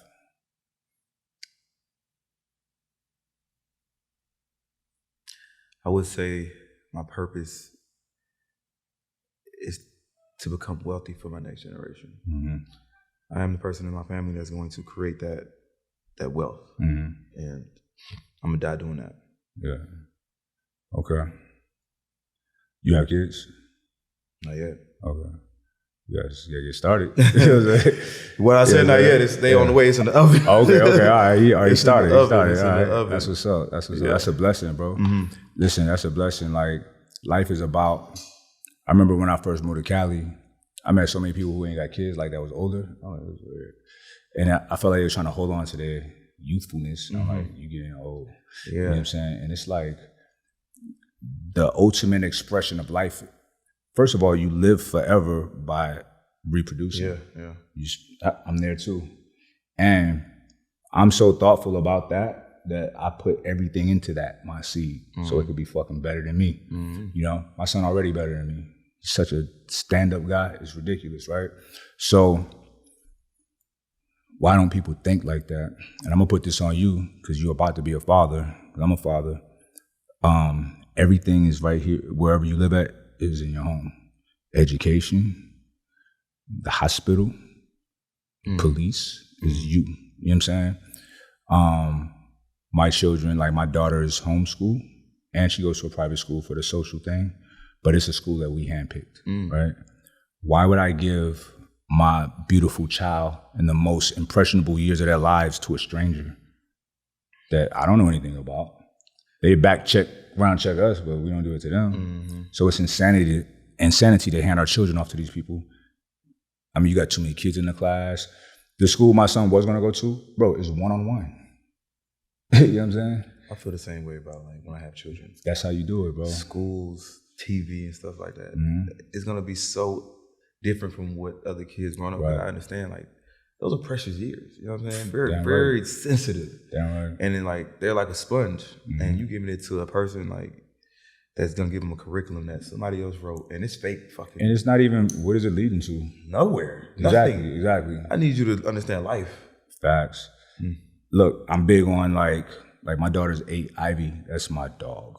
Right? 2 kids. I got 3. Yeah. So Ivy is 8. Ivy has a robust imagination. Ivy is brilliant, bro. So she be drawing. She gets some new toys like little teddy bears or whatever, and she names it. And I said, oh, she got a little talent with this creativity shit, right?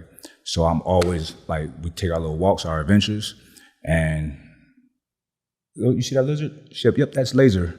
So I know that she's gonna name everything, right? And it'd be cool names like Laser, the lizard, and like that. Oh, who is that? Like, who? You know that bird right there? She'll name it. You know what I'm saying? So I do things to keep her imagination just going. You know what I'm saying? And we'll have our conversations about just making things up because, you know, like parents would be like, that's not a thing.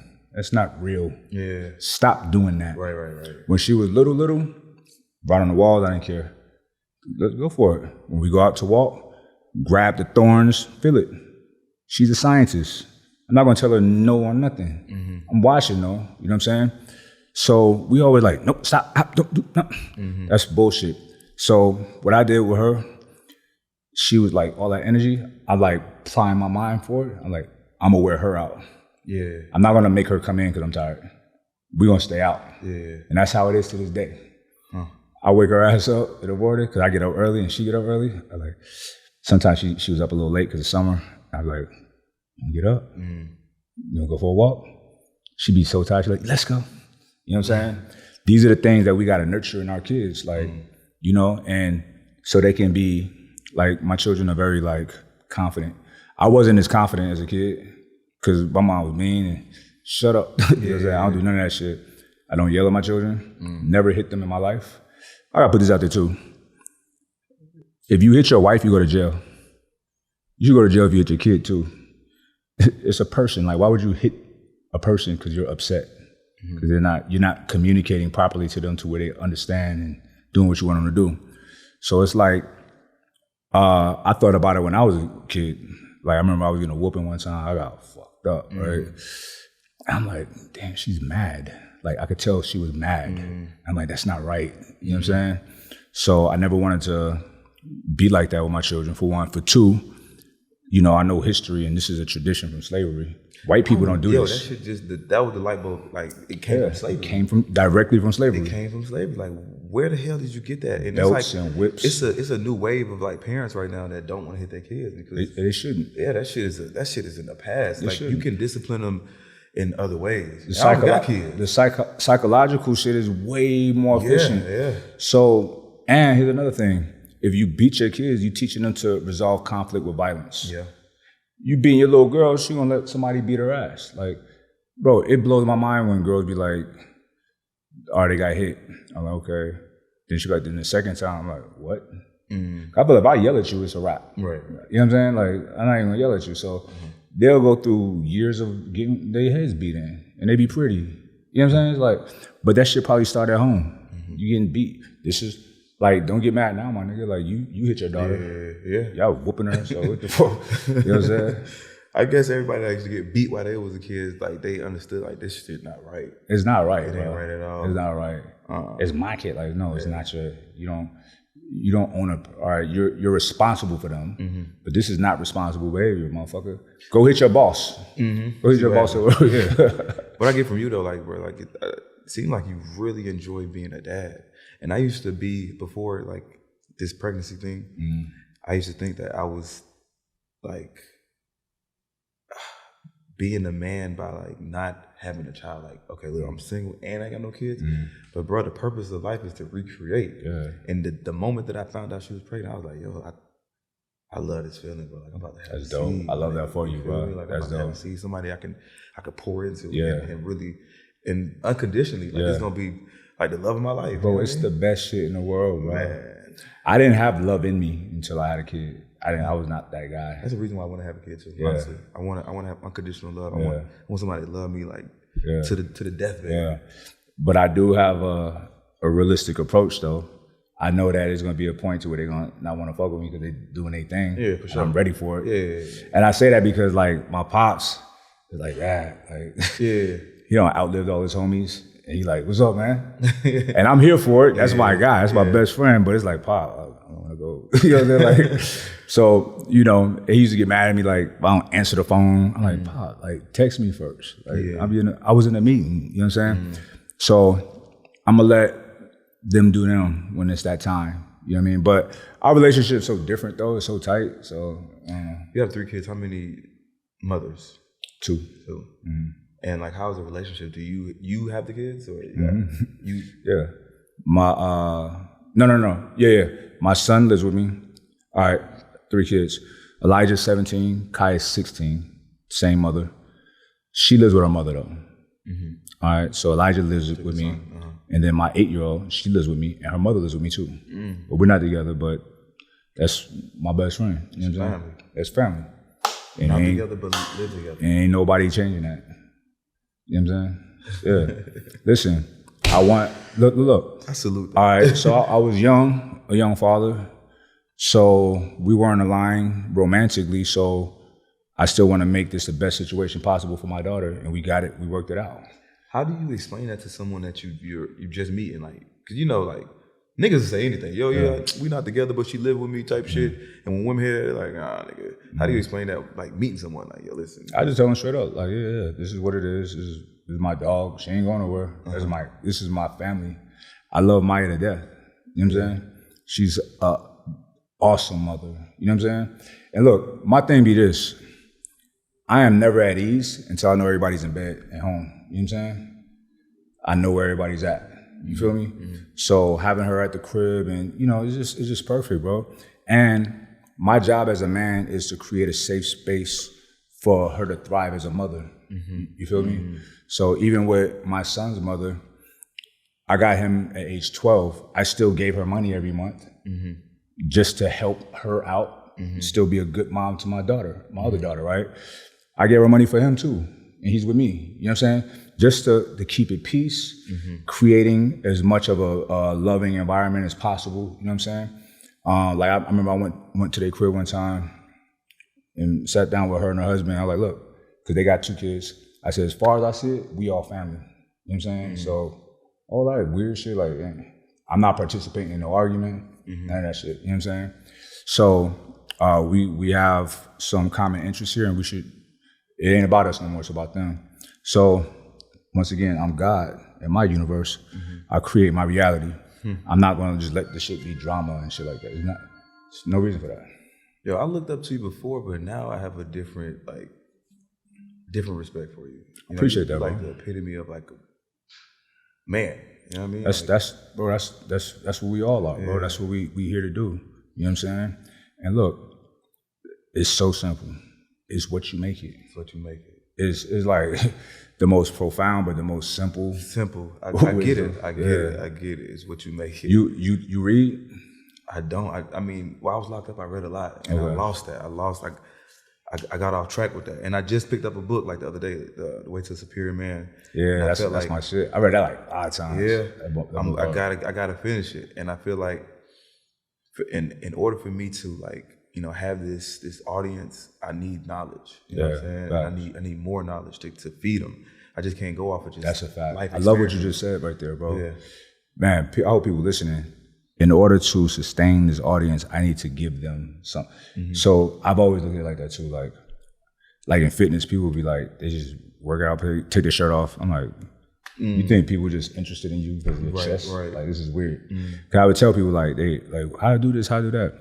Like, I've been doing YouTube for a long time. Like, yo, you need to talk in them videos. They're like, I just want to work out. I'm like, okay. Okay. The moment you try to sell something, they're gonna be like, shut up and take your shirt off. Right. You know what I'm saying? So yeah, I love that you said that, bro. Always studying and look, bro, you know what you are. You a fly motherfucker. You got your shit together. You got a popping ass podcast. Thank you. don't be too busy for yourself to take 30 minutes out the day to read. You feel me? Because your peers are not doing that. Look, I'm gonna tell you what your peers are doing. They're buying all the designer socks, shoes, underwear, shirt, tie, goofy shit, right? And they putting value in that kind of shit. And they're taking pictures on the cars and, you know what I'm saying? And they're not cool people. You can look at them and say they're not cool. Like, they're just patching themselves up because of money. If a person only has money, they're poor. You know what I'm saying? And you got more money than me, I'm still cooler than you. You know what I'm saying? I'm more interested in you. And I hate to say it like that, but you know, I hear these people and I hear them run out of steam and they're just like buzzword, value. It's like, it's weird. You know what I'm saying? You ain't that and never be that. Yeah. All right, I'm gonna say shit that irks me when I go and speak. I did one event, I was not about to speak because I didn't want to be on the stage with these people I saw. When people are pitching shit from the stage, now people are gonna tell you to do this. Here's the play. That shit sucks, bro. That shit sucks. And I know you care about your people because you said it. You said, I need to get more knowledge to feed them. So don't try to make money on them at every... Look, when you're not fucking like beating them over the head with shit, they're coming to you anyway. But people come to me, people with more money than me, with big bags to be in my council. You know what I'm saying? I don't advertise that. You know, you feel me? So it comes, bro. Just stay authentic. You authentic already. That's why I'm telling you that. You know what I'm saying? There's only a few people. I don't give a fuck what people feel when they see this. There's only a few people I really fuck with. And I know nobody cares, but I care. And I fuck with you now. Now that we actually met, you, Wall Street Trapper, 19 Keys. It's only a handful of people I fuck with. The boy's authentic, man. And then there's other people that y'all probably haven't heard of. I got a lot of white homies too. You know what I'm saying? Sean Whalen. Check him out. Sean Whalen. Solid, bro. Sean Whalen out of Utah. Rob Bailey. You know what I'm saying? Wes Watson. That's my dog. Wes did a 10-piece too. He crazy the motherfucker. Solid. Real motherfucker. You know what I'm saying? So I just fuck with the real ones, the authentic ones. And I'm happy. You know what I'm saying? Word. Because like it's a lot of goofy shit. It's a lot of goofy shit. Especially like becoming who I'm becoming and being in different circles. I gotta be able to separate myself. You know what I'm saying? Like not falling just into the crowd just because the hype of the person, the hype of the crowd. Like, bro, I'm bigger than that. You know what I mean? Like, and it comes in waves too. It's like I be like this. Cause motherfuckers, they come out, see me in my office and shit. And like they coming up on the bags and shit. Nobody knows what I got. I don't put it out there like that, right? And I'm like, do it for 10 years, motherfucker. You know what I'm saying? I've been at it since 2011. Ain't dropped. You know what I'm saying? So that's what it's about. Legacy shit. You feel me? Like when all the homies is eating. You know what I'm saying? We all traveling the world together. Africa, Australia. Shit with niggas ain't fucking with. You know what I'm saying? That's what it's about. That's what life is. And I'm not trying to like say I'm better than anybody. You know what I mean? But I'm authentic to myself. And just life is it just feels better like that. You feel me? I'm not in the circles. You know what I mean? Don't want to be. I see that though. Like you ain't a loner, you just fuck with who you fuck with. I fuck with EYL too. Bro, what they're doing, it's incredible, bro. No one's done this for our culture. You can't do nothing but salute. Can't do nothing but salute. You can't do nothing but salute. If you don't, you a hater. It's so bad to where I think it was DJ Envy was saying some shit about them. Like I'm like, I don't even know DJ Envy. I want to slap the shit out of him. How dare you? You do nothing for our culture. They've invested. They've done so much for Envy. This is my perspective. It's just not good for the culture, bro. You're a weak man. You talk about you can't satisfy your wife. Talk a lot of weird shit. You know what I'm saying? Like, what are you talking about? You know what I'm saying? Y'all be on that political shit, and then you try to disrespect the gods. That's how I see it, bro. Like all the real ones, I'm Michael. I'm Archangel Michael. I'm protecting. You know what I'm saying? So, you know, that's just me. A lot of people don't like me, and I want that. Hey, listen. I love for wicked people to hate me. I love it too. I love it too. You're not supposed to be liked by everybody. Nah. Because if you are, that means you fake. Yeah, you're a chameleon. Yeah. Bro, I love nothing more than to be, I know so-and-so gonna be there. Oh, that's great. All right. What's up? You know what I'm saying? We all in here. You know what I'm saying? And then you remember Pac said, a coward dies 1,000 deaths. Hero dies but once. He got that from Shakespeare, right? I've experienced that. I've seen cowards die. I've contributed to some of their deaths. This is how I see that. Man, fuck Mike Rashid. And somebody tell me. I said, he ain't told me that, so it ain't real. So I see them.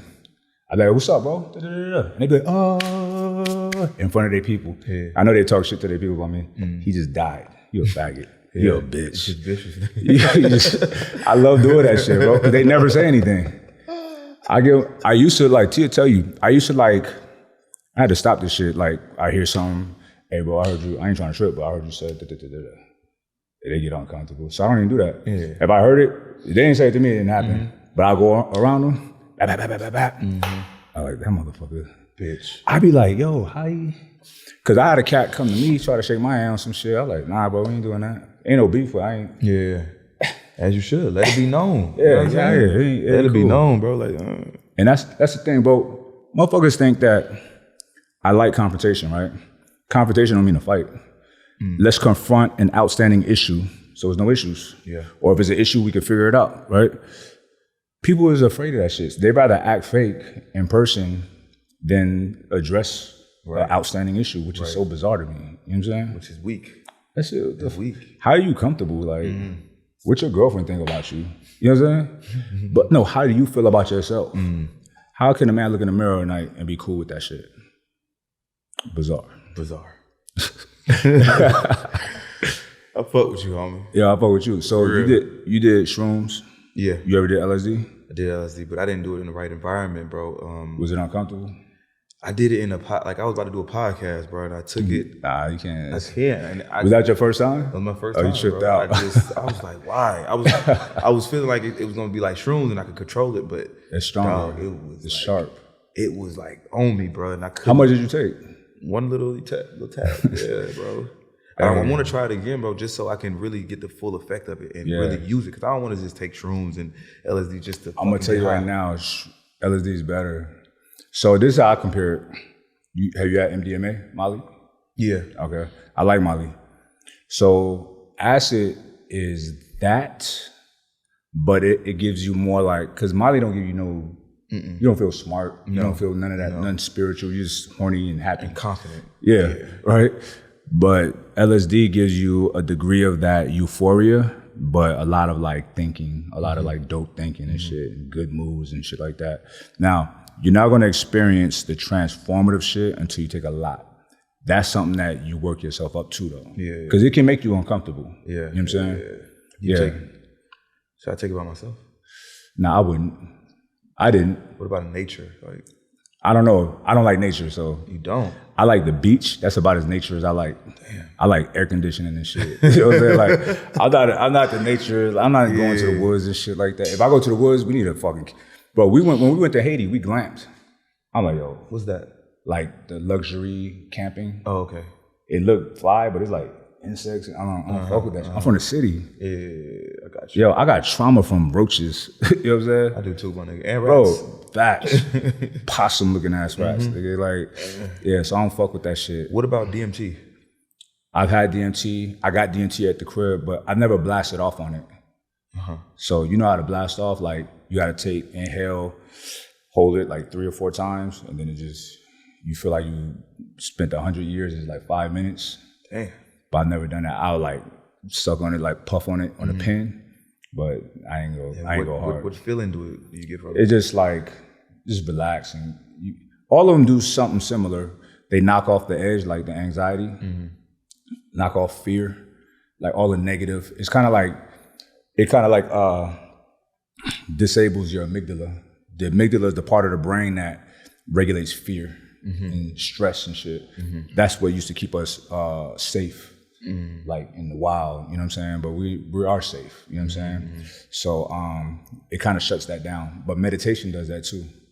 You feel me? So that's another thing. I was meditating for years before I ever tried any psychedelics. You know what I mean? You gotta get to a level of meditation, right? Because I seen you in one video. It was at some little fucking. There was a bunch of people. Y'all meditating. Y'all was doing. I don't think I was doing yoga. I was just like a meditation session. Oh yeah, I know what you're talking about. Yeah. That was a new video we did. Really, really dope. I was like, it was damn, dope, bro. Because I meditate myself. And those like, I wanna open up a facility, call it a temple, to where it's like, see in Islam, like you go to an Islamic country, it's easy to pray. Everywhere you could pray. You can go pray, right? Here it's not like that. So I wanna like come up with a center in which people can go pray or meditate, whatever you wanna call it. So that's something that's been on my mind since I did that event. So those events, them like sound bath events, fly, bro. It is, bro. Vibes. Niggas gotta get out that cool shit, like the club and That's shit. the cool shit. Bro. That shit is cool, That's bro. the cool shit. Like the club and drinking and shit. That like shit it's cool sometimes. Yeah, I was telling my homegirl, like, cause she a DJ and she's like, she telling me about this big gig she got. I'm like, I'm there. I don't party much, but when I do, I go hard. So I can't do it a lot. Yeah. That would not be responsible. You know what I'm saying? I'm a tank. I like, keep going, let's go. You know what I'm saying? So, but nah, you're right, moderation. But I'd rather much go to like a sound bath event or something like that than a club any fucking day of the week. Cause here's the thing, when I'm in a club, bro, I'm still a nigga, right? Niggas, that's a king, Eritrea. And when I'm in the spot, I'm still like competitive. I'm still like, who's nigga? Like, what's up? Nigga, we popping too. Like, he buy a bottle. Let's get it. You know, I'm battling with stupid shit. Yeah. And I won't even drink. You know how many times we'll get a section and buy up all this shit and don't touch it? You know what I'm saying? It's goofy. And that shit expensive. I'd rather get that to some strippers, like real shit. I'd rather give that to somebody that's gonna do something with it. Yeah. You know what I'm saying? Straight up. Just throw the shit on bottles. A bottle. Poison. Yeah. A little bit of it feel good though, I ain't gonna lie. Do you drink? Nah, I only drink wine. Okay. When I got I drink champagne. Word. Yeah. I drink champagne a little bit, but wine made me tired. It do. Yeah. But I only drink it when I'm with women. You know what I'm saying? So I can get in that mode. Oh yeah, I see what you're doing. You feel me? Yeah. But see, that shit made me fall asleep. It do though. But I told myself next, 'cause I do Ramadan every year. I met a lot of brothers who were locked up. I never wanted to convert over. I feel like before I even choose a religion, if I ever do, like I want to go explore the world, explore different religions, study before I just make a conscious decision. Bro, you're a Muslim. I'm gonna tell you why. A Muslim means nothing but to submit to the will of Allah, right? So Allah just means God, right? God, nature, submitting to the will of nature, the natural order of things. That makes you a Muslim. You know what I'm saying? It's not, you don't have to say Shahada. You don't have to do any rituals to be a Muslim. Islam existed before man. Nature is Islam. That's the submission to God. The way that God created things. You know what I'm saying? Birds flying, fish swimming, that's Islam. You feel me? People try to make everything out to be something else.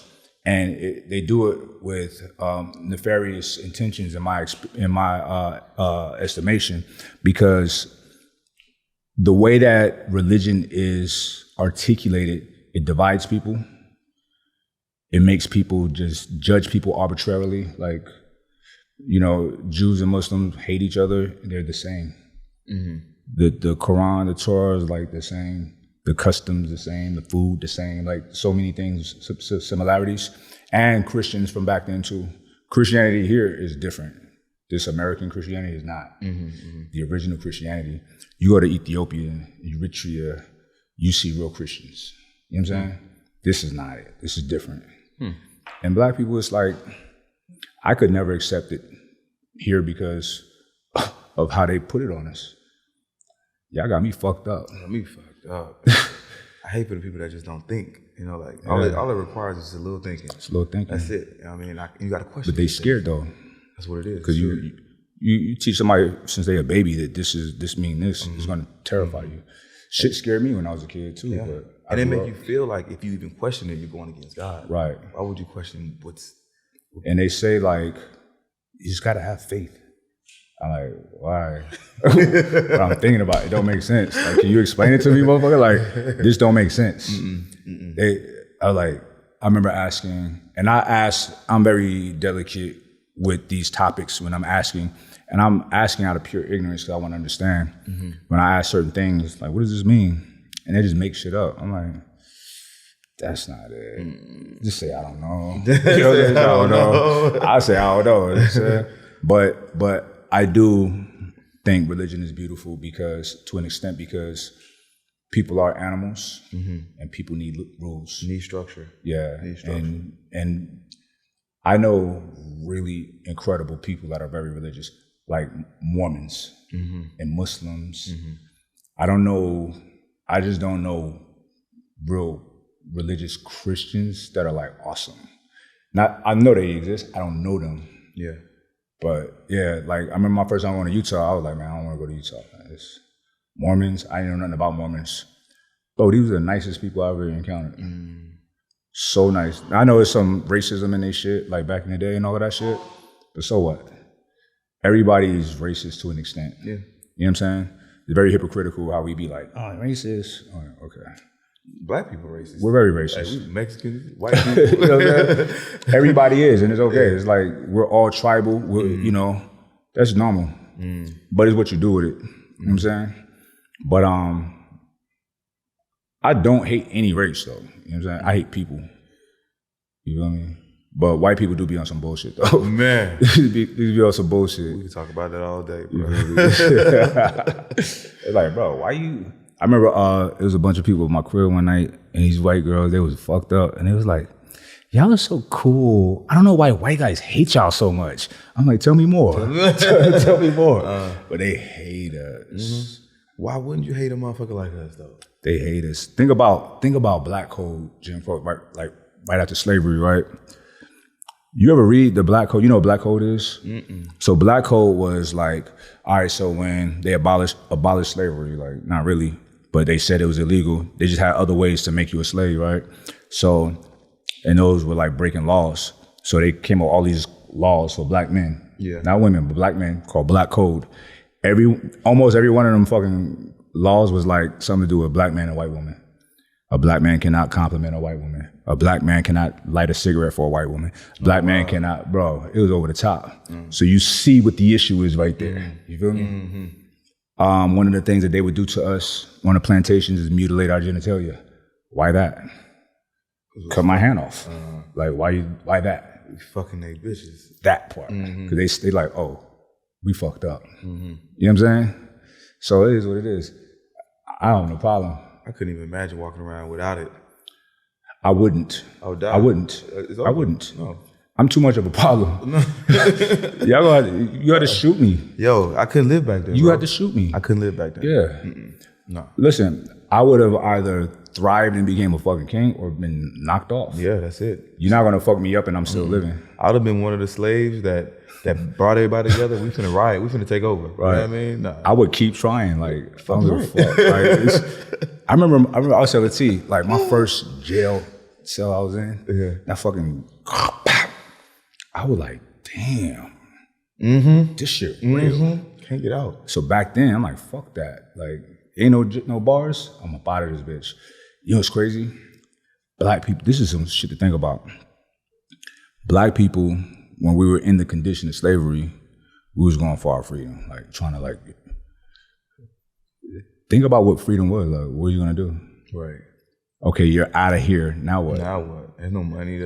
It was that bad to where we was down. You think about like them videos from 9/11 when people was jumping out. I look at that shit like, damn, that's probably like slavery. Like, it's better than here. Hell yeah. You know what I'm saying? Yeah. That shit wild, bro. So when I say like the sins of people, of man, of this nation is so profound, it's going to come back around. You know what I'm saying? And what's interesting is they won't even try to mitigate it. When I say I do things of an altruistic nature, I'm trying to mitigate some of the bad that I've done. I don't think I've been punished for all of my things. You know what I'm saying? So let me do good shit. Yeah. You know what I'm saying? So they don't do that. There was a thing 10 years or so, I don't know, it was a while ago, when they was tired of asking for reparations. So there was like, the head of Black caucus in Congress was like, We just want a formal apology for slavery. That's it. I was like, nah, fuck it. Run me that back. But they were like, yeah. They're like, no. Like, wow. Because they say like, well, we didn't do it. Right. Okay, bro. All right, you playing stupid. Yeah, I ain't do it, but I still got these laws in place. You know what I'm saying? That's keeping a nigga down. Nah, bro. Y'all was a lot. It's a lot, bro. Built this fucking country. That's a fact. You ever plan on leaving the country? I like it here, bro. I love it here. Bro, we got Atlanta, Miami, DC, New York, LA, Vegas. It's too many beautiful places here. And here's another thing. I trace back my genealogy, right? My family has been here and fought in every war. It's my shit. I'm American like a motherfucker. You know what I'm saying? Look, you gotta think about this, bro. So I'm a big nerd with certain things. I like statistics, right? So I'm trying to like the biggest race, which is not real in the country, in the world. So Asians is first, and then it's us, Black people of African descent, right? Now, you won't see that on a pure, like when you look up these countries in Wikipedia, because they call us different things in different places. That's how they make it like it's not that many of us.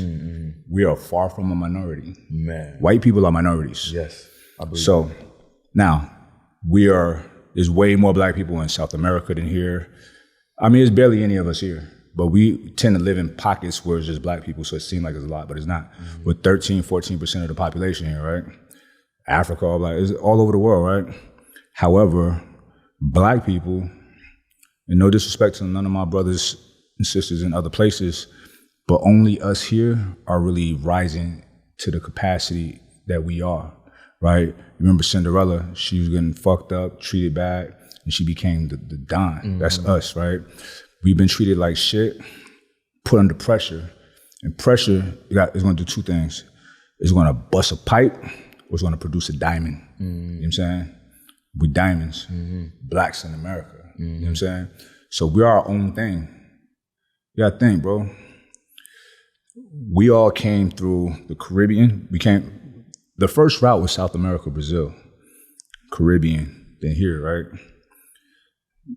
Bro, we was fighting, like your people, warriors. Yeah. Warriors, bro. Y'all beat British, beat Spain, then you beat France. You know what I'm saying? Whoop that ass, right? So the fact that these stories are not celebrated is bizarre, because America got their independence from Britannia, from Britain. You should respect what Haiti did. You know what I'm saying? Jamaica, everybody was fighting for that shit, right? So it's like, we just special here. We got grit. And we helped build the most powerful nation in the world. You know what I'm saying? And we cool in a motherfucker. You know what I'm saying? Like, real shit. Have you hung out in other countries? Yeah, man. Like, so you see I got my passport back next month. You see how they treat Black men? They love us. It's crazy. They love us, bro. I love it. Black men, which camera? If you have not been out the country, you're missing out. They treat you like you're exotic. It's so crazy. Or we are exotic, you know what I'm saying? But yeah, and I'm saying Black men from America specifically. They really treat us well in other places. I went to Spain, man. The way the women was looking at me, it was crazy. It was crazy. The way they treated us. Yeah. I love that feeling. It's beautiful. I love that. It's crazy because you grow up here treated like shit. Yeah. Thinking like, fuck this shit. But it's funny now because now it's like all that shit is changing now. It's just like, you know what I'm saying? It's dope. I remember me and T was talking one day. I was in Arizona. We was talking about race. I was like, man, fuck it. It's good. We good. He's like, nah, but I was like, bro, I'm sitting at the Mercedes dealership. This old white man is serving me, checking on me, bringing me drinks and shit. You know what I'm saying? The shit flipped crazy. You know what I'm saying? And he don't feel no way about it. Nice guy. You know what I'm saying? They be like, back then, we couldn't even be, you see what they did with Emmett Till? Just whistling at a girl? Yeah. They claim they killed them. And they did that to us all the time. You know what I'm saying? Now they got weird porn shit where they want to watch us. You know what I'm saying? Like, smash their dudes. I think that shit weird, but whatever. Yeah, we've been talking 2 hours, bro. Damn, that's how I be with Mike Rashid, bro. That's it. Usually I'll be wrapping this up in like an hour. But like, yeah, that's what's up. Nah, I gotta go study and get ready for tomorrow and shit too. So yeah. Word. I really appreciate you coming, bro. Nah, I appreciate you having me, brother. And when I get to LA, I definitely gotta hop on yours, bro. We gotta do it, bro. For sure, we gotta do it. It's been an awesome episode, my nigga. Yeah, bro. I think my audience gonna really appreciate it. Very knowledgeable. A piece of your mind. I'm gonna say this to your audience so they get it, bro. Man, I'm excited for you, right? Because you're doing incredible things. You ain't even nowhere near peaking. Yeah. You know what I'm saying? You still got so many more layers to add to yourself, bro. How old are you? 34. See, I got you about 10 years, right? 11 years. So I've been you. Yeah. You know what I'm saying? Yeah. So I've been you feel me? So, but here's the thing. Anybody behind me, you have way more things than I had. You know what I'm saying? So there's more resources than when I was 34. Yeah. You know what I'm saying? So it's just your trajectory is going to be way more robust. You know what I'm saying? And you better be a billionaire by the time you're my age. Man. You feel me? I have no choice, man. You have to. I have you know what I'm saying? So, bro, like it's exciting what's going to happen with you, bro, because what do you think people perceive you? How do they perceive you? I know by looking at me, you could tell like where I'm headed in life. But so far with the podcast and shit, like how do they? Ladies man, toxic. Yeah. They ain't seen the ladies yet. You know what I'm saying? I do the entertainment part right now. Just for the build an audience. But it's cool. That's fucking dope. Like, listen, there's nothing. You're a man, bro. Ain't nothing toxic about that. I don't know where the fuck the word came from. It's weird. That's just weird. It's not toxic about it. It's toxic for a man to not be masculine. Right. You know what I'm saying? That's toxic and weird. Can't speak on that, man. That's sensitive for niggas. Yeah. I want to do a show one time where we just have those kind of guys and just, what are you doing? What are you talking about? You know what I'm saying? Look, just have them on the panel. You know what I'm saying? Like, what's wrong with you? Shit. Oh, shit. Yeah, we're going to end it right there. All right, man. I appreciate you, Mike Rashid, for pulling up, man. Rich and Unemployed. Yes, sir. Till we meet again, man. Dope episode. Yeah. Yes, sir.